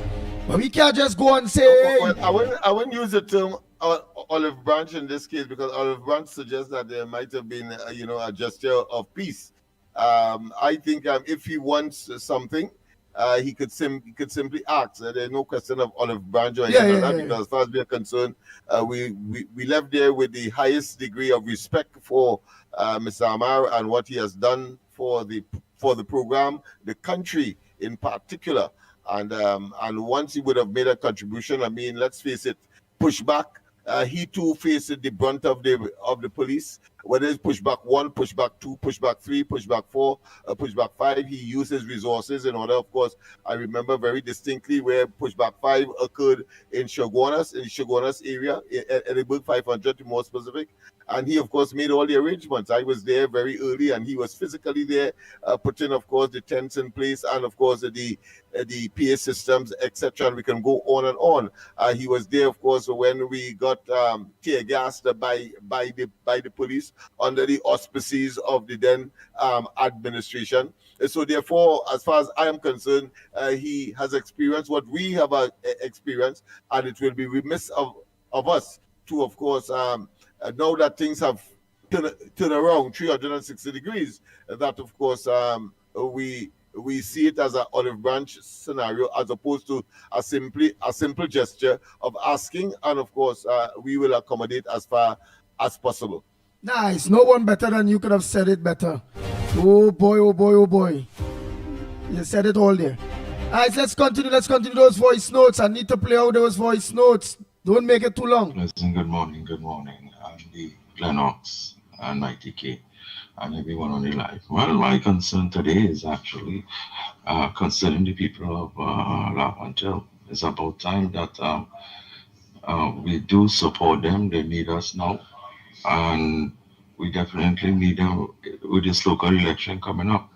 So all the support that they could get should be focused on them to at least bring home the local election.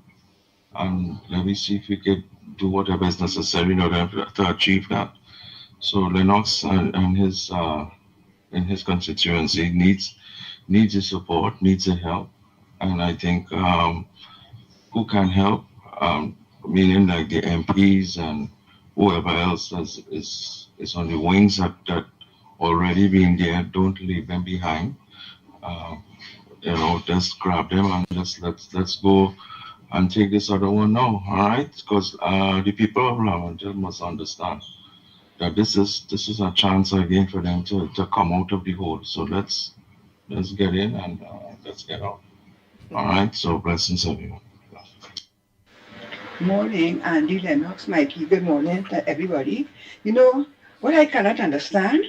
Everybody talking about Arnold Roberts and the accident as if Arnold caused the accident and Arnold hit somebody. Arnold was struck from another vehicle. He lucky to be alive today. Okay? When this policewoman killed the child in the priority bus route, I ain't no big hullabaloo. I ain't nothing. But now everybody jumping and saying about Arnold. Arnold didn't do anything wrong. Right?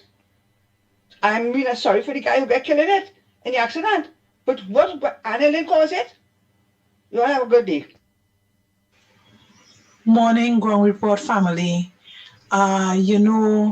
This whole situation involving Arnold Roberts and this accident, the PNMites supporters gonna come out and say, as soon as the Honorable Kamala came in, she scrapped the demerit points, and they're gonna use this and say if it had the demerit points. Now let it make sense. Could demerit points stop an accident? Just as they used to say, if Rowley could stop somebody from killing somebody. Look at it. They used to say, if a murder taking place in San Fernando and Rowley in Port of Spain, could he stop that? So could the demerit points stop that accident that happened there with Arnold Roberts? Think about that. Good morning, Ground Report. Andy and Lennox, you see that talk how they coming right there? That the government supposed to step in? I don't agree with that, The damn government is not an ATM machine, right? It have no right putting their nose in other people's business. Right, we want to listen to that voice note there because at no point in time Lennox Smith or I said anything about any government stepping in any accident bacchanal. If you listen good, we stated that's supposed to be dealt as a normal accident. How government come in that? That is a normal accident, and everything had to go through the process however it go, and cars will have insurance, and insurance will have to pay for life and limbs, or however it go, and that is how it go. So at no point in time that we in any way is advocating that the government step in to do anything such as that. That is up to them. That is not we business. We can't call that shot. That has nothing to do with the government anyhow. Let me continue the voice note. Yeah. And you're so right, my friend, and it needs to be, it cannot be overemphasized that it is unreasonable to even go there. But of course, if it happens, well, then of course is an option. But certainly, it is not an imperative. It is not an obligation. It is not any legal commitment, because there is no legal requirement for such a thing for such an intervention by the government. Go ahead. All right. So we will say, so if somebody run into Kamala Prasad Bissessa and happen to lose their life, that she have to organize and pay from the government's purse to get intervene and get the family something, or if it happen with Miss Mohit, where we now talk to, or Saddam, or Philip Alexander, or Raj Alexander, or it don't work so. So let's continue. Oh boy, let me Yeah. know itself goody. It's ridiculous to even go there. Mm-hmm. Oh boy. Andy, good morning to you and the crew. Andy, Auntie Kamala working. You see how much men get fire? The commissioner of police working. The minister of Homeland Security working. You understand? And there are a lot of people only saying when they will get this and when they will get that. The woman only did 2 months. At least for a year, I can share about a year before time because everything doesn't happen so one time.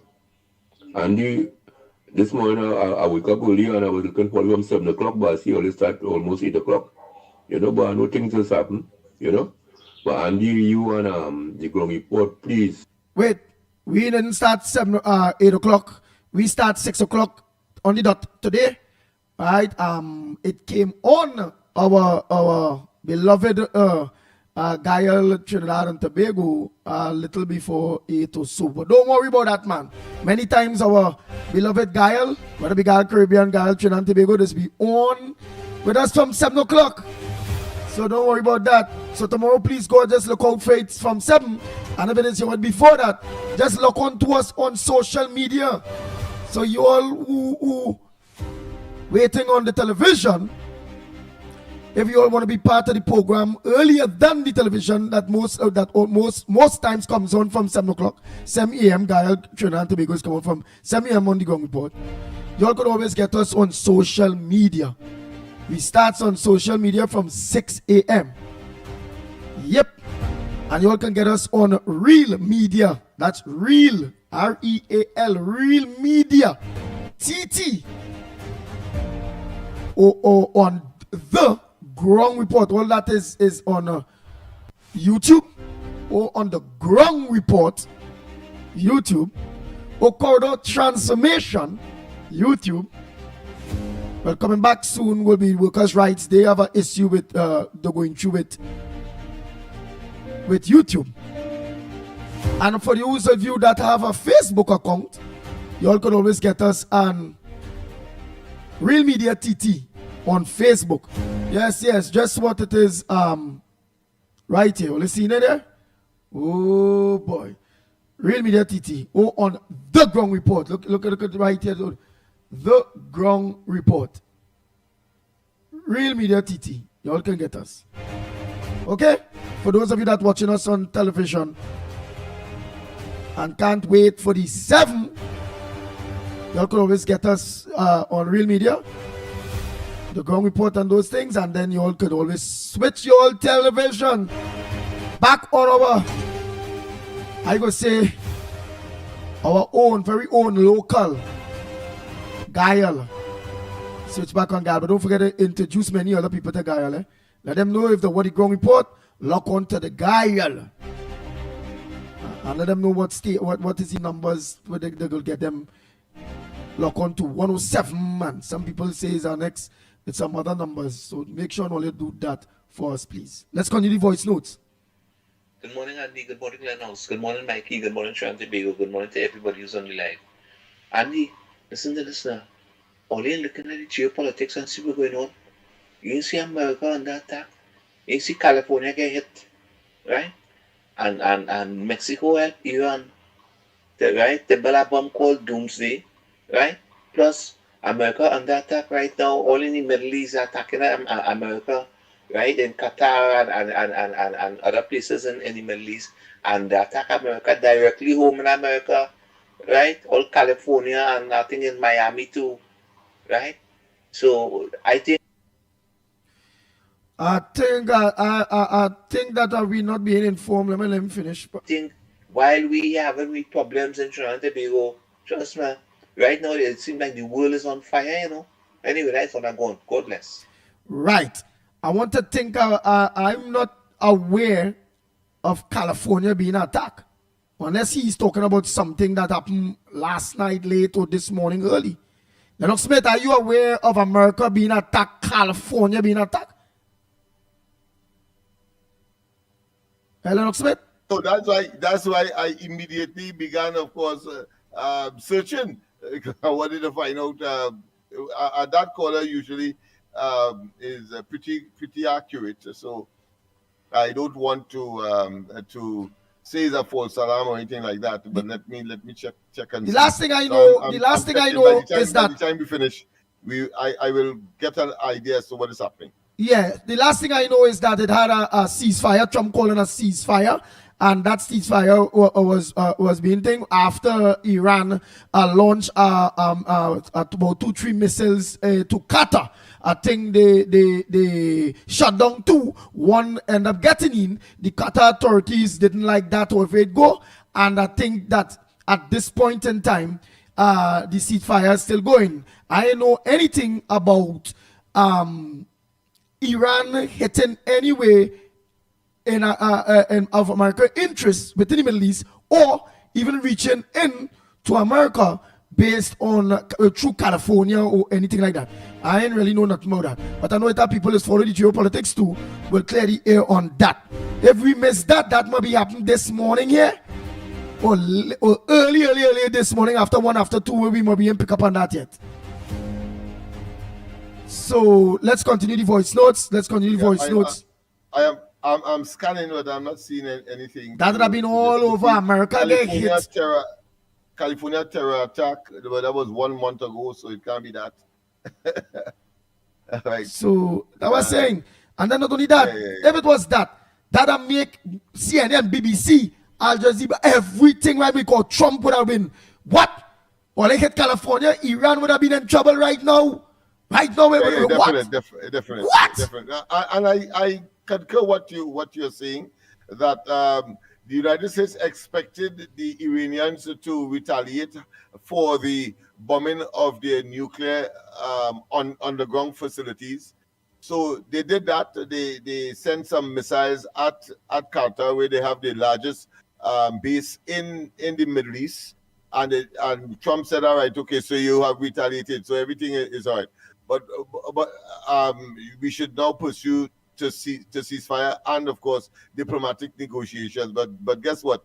I think Israel then, of course, around that time, fired something at Iran, and then he was on his way, I think, to either Air Force One or the presidential helicopter. And he expressed his frustration by using obscenity. Yeah, boy, I see that he used the F word. Yeah, he used the F word in front of everybody. But of course, people, let me say this. While of course people may say that Rowley was aggressive and so on, if he would have used the F word in that way, let me tell you, that was supposed to be lock up one time. But of course, F word is not lock up. In the United States, is not a criminal offense. Yeah, it's not offense. Clear. So he could afford to use that there, but he can't use it here because you saw where 1 or 2 artists came down here and were believing that the United States and in that jurisdiction and using F word on stage, and of course they were promptly locked up for using obscene language in public. So let's get it clear. Nice. Look, George from Buck say, I watch Al Jazeera too, didn't see anything. Nice. So that's just a thing for now. We don't know nothing about that. It had 5-10 more minutes. Let me just finish all the voice notes. What didn't play today will play tomorrow, please God. I want to end when Gael end. Hi, good morning, Ground Report. Yes, good morning, Ground Report. Some people are saying UNC are hypocrites because of wanting to talk with Venezuela about oil. The Prime Minister, as opposition leader, said the Dragon deal dead. Yes, think about what that means. It means that when they get in power, the arrangements made by Young and Rowley dead. She will not go through with it. The country never knew the conditions of the deal. The government will be having discussions with Caribbean neighbors on oil. They have already begun. Venezuela is a neighbor. Her government will have their discussions with Venezuela, not what the last government did. Yes, The dragon deal dead. That's what it means. They will make their own deal with our neighbors. Lucifer will always do his work. God does his work with the honest people. Bless.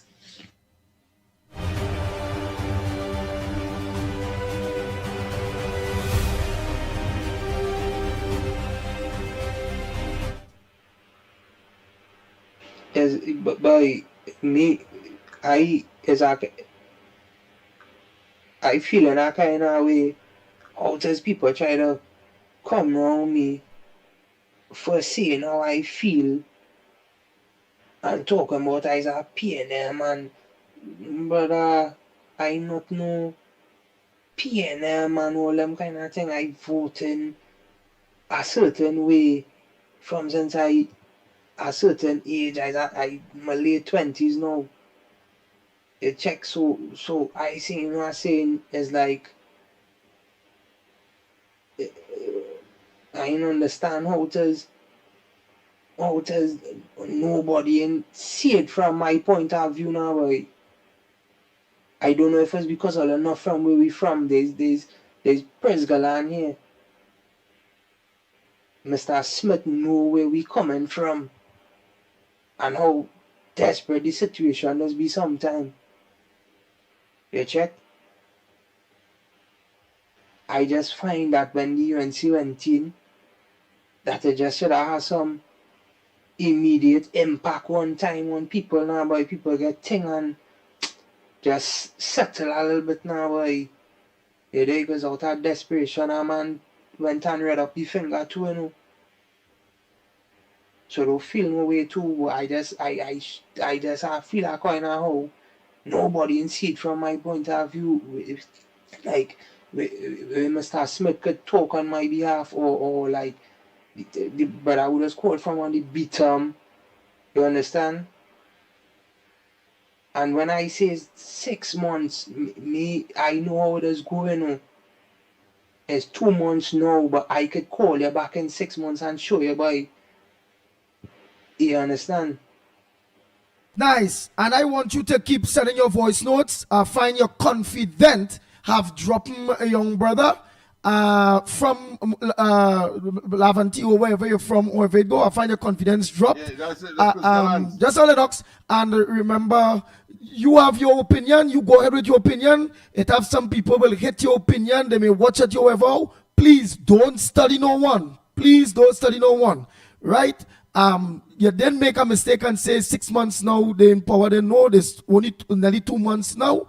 And send your voice note. We understand, right? And as I say, use not no PNM. You did voted for the UNC.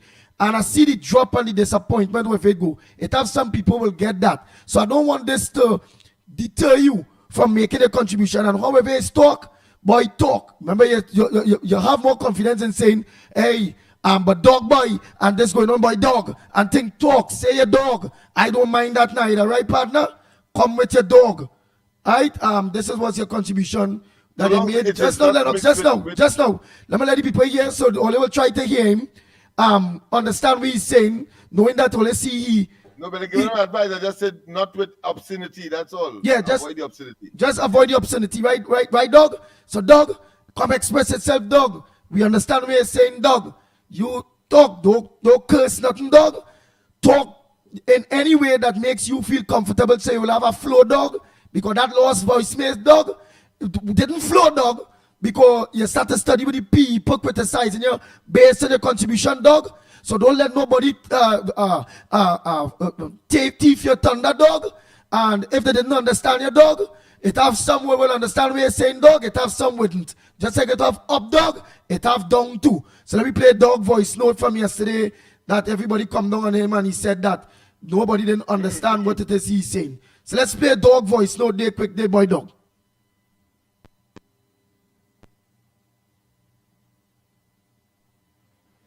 Look how long the UNC and them going in office of them supposed to know the reason plenty people come out and vote for them and give them as supporters because people was already on the edge. People was already teetering on the edge, dog. You understand what I'm saying? when it is all coming, all was supposed to make an impact one time with people, make sure people get sought out and thing, dog. All they coming and talking about money and money and painting and all kind of kicksy thing. We don't want to hear them thing, dog. And talking about where the money is and you gotta go and get it back from people. That was in the code, you know. The code is when everybody win. Do you understand? All they're supposed to know where the money is, dog. All they're supposed to don't be giving out little house grant, little food card, little thing for people. All they're supposed to be giving out work. Nothing all they do is going on 6 months now. All they in there, boy. You understand? Or they're trying to frustrate people. Or people was already on the edge when they vote for them. Boy, people don't have nothing there. Why they vote for them out of desperation. And all they come in and all they make no impact one time. All they just have people hanging on by a thread. Talking about school book and laptop and children light fun and all them kind of kicksy thing, dog. People don't really want to hear them thing, you know. People do want to hear about them thing, but them thing is luxury and we have money, go fix them thing. All that to fix people, why? Nice, that was we boy contribution. So dog, you see how you flow there, the boy dog boy? Nice, you can make a contribution, boy dog boy. Flow, I don't mind the dog. Right, but all I'm saying, dog, is things can't flow one time, boy dog boy. Understand? The meat, no money, boy dog boy. Boy, the PNM clean up the treasury, boy dog. When the government, new government reach here, dog, they said the fumes, boy dog boy. They call me the fumes too, dog. You know, long time when we gas tank done, boy dog. Mommy to finish the pot, we'll turn over the gas tank and still see she can get some fumes out there. So at least the pot can still cook a little more, boy dog boy. It's not nothing to turn down. The fuse gone, everything, boy dog boy. PNM gone with everything, boy dog. So what going on is the government had to come with a supplementary budget, by dog, by to have money, by dog, in order to make sure that they can implement some of the things you talking, by dog. Because what's when the government understand, dog, by that people wanting to impact them one time, by dog, by. But it's nasty past PNM government, dog. By dog, by fire burn them, by dog. They clean we out. So dog, just get them all 3 months or so, by dog, by already 4 months. Get that together, get that budget where they can work with. Because they can't give you nothing, by dog, unless they get that budget. Because besides not meeting, no money in the ministry, by dog. And them people pipe out, sprung out all we money, by dog. The meet them ministries owing millions of dollars, by dog, by. Yes, that will the PNM do the people, dog, by.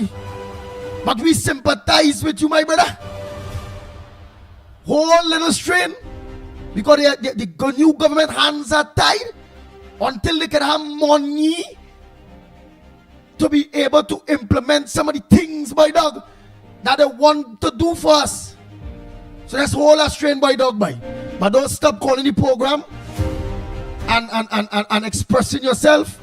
And if it is you expressing yourself and you need to call me dog or to talk with your dog, because I the pitbull, you know, and I love dog.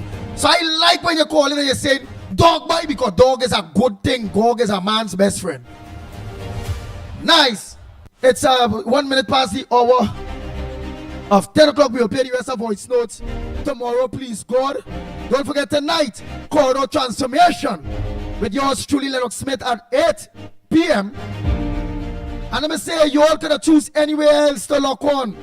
But you all choose Guyal, Trinidad and Tobago, Guyal, the Caribbean. We want to thank all of you that are viewing us on Guyal. Thanks so much for choosing us here.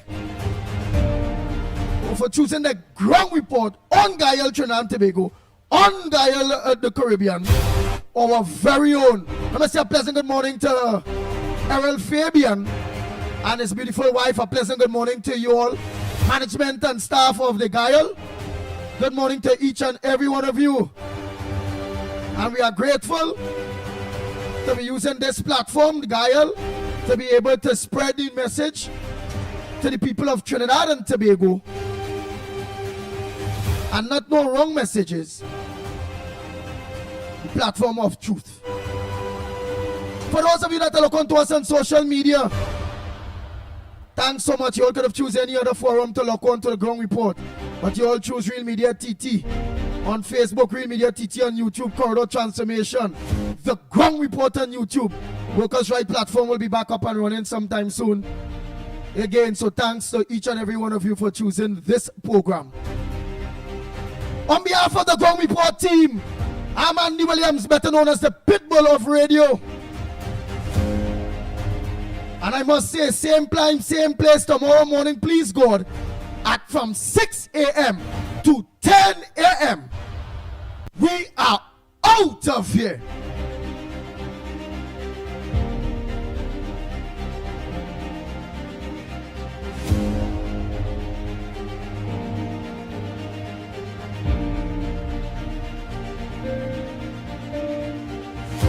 Somebody said there's a purple dog. Where's that? Yo. Somebody say what? I said somebody said there's a purple dog. I know what I mean by that. A purple dog? A purple, yeah, the color purple, I suppose. I don't know. Nah, that dog. I want that dog for me, bad boy dog. It's only a Trinidadian could mean. And somebody said, well, listen, I promise the people think that's why they vote the UNC, so I don't know. You really can't please all that, of course. People will use all kinds of excuses and to song important when in fact they are songing ridiculous. But that's how it is. No, but at the end of course, see you tomorrow and of course see you tonight as well. No, but at the end of the day, if that's how he talks and that is how his language can flow, remember as we all say, the ground report have every host can organize and bring forth a message from a brother. You know, if you go to training college, because when I entered teacher training college, what we were told is that everybody come to school with their own language, and once no matter whether you're using dialect or otherwise, once you could understand, which is the function of language, to communicate, and if you understand what the person who is uttering the statement, and once you can understand, that's it. That is, so you have done your work. So the young man, if that's the way he expresses himself, we cannot say, boy, don't do it that way.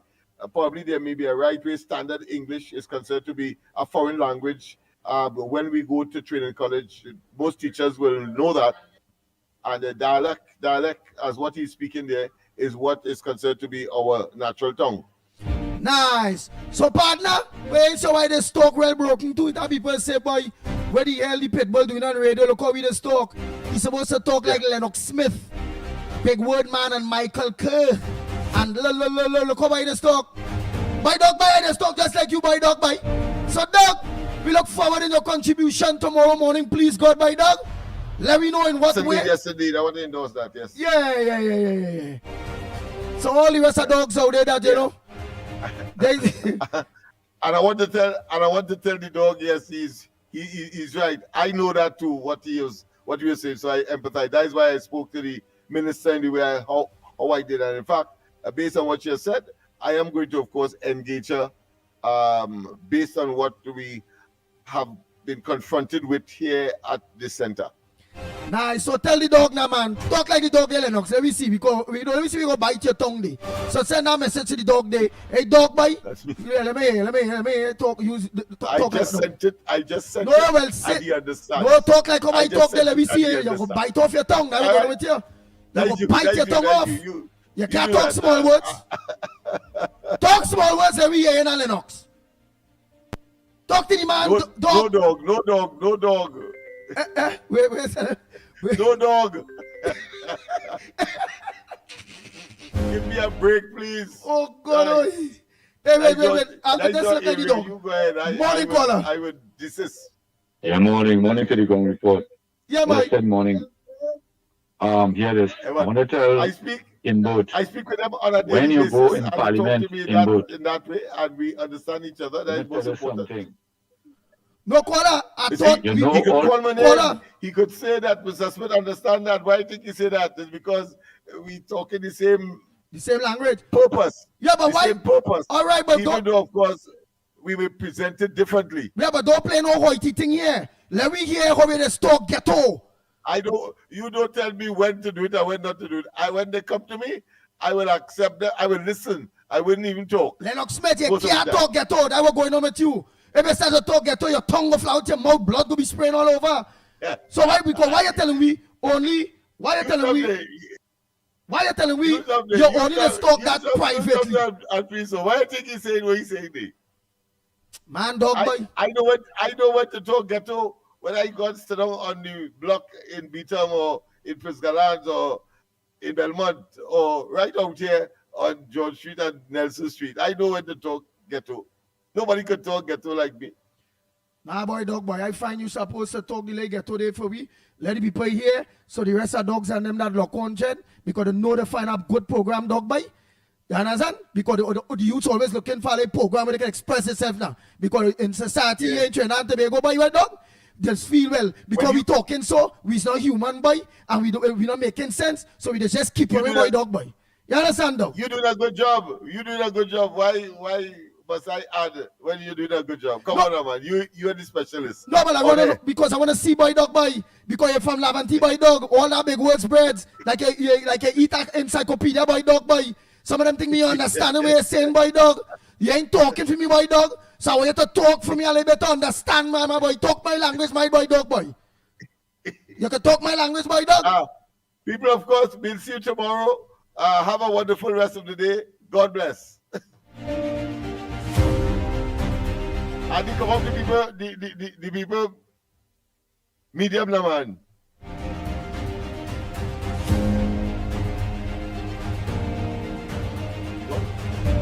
Oh Lord! No!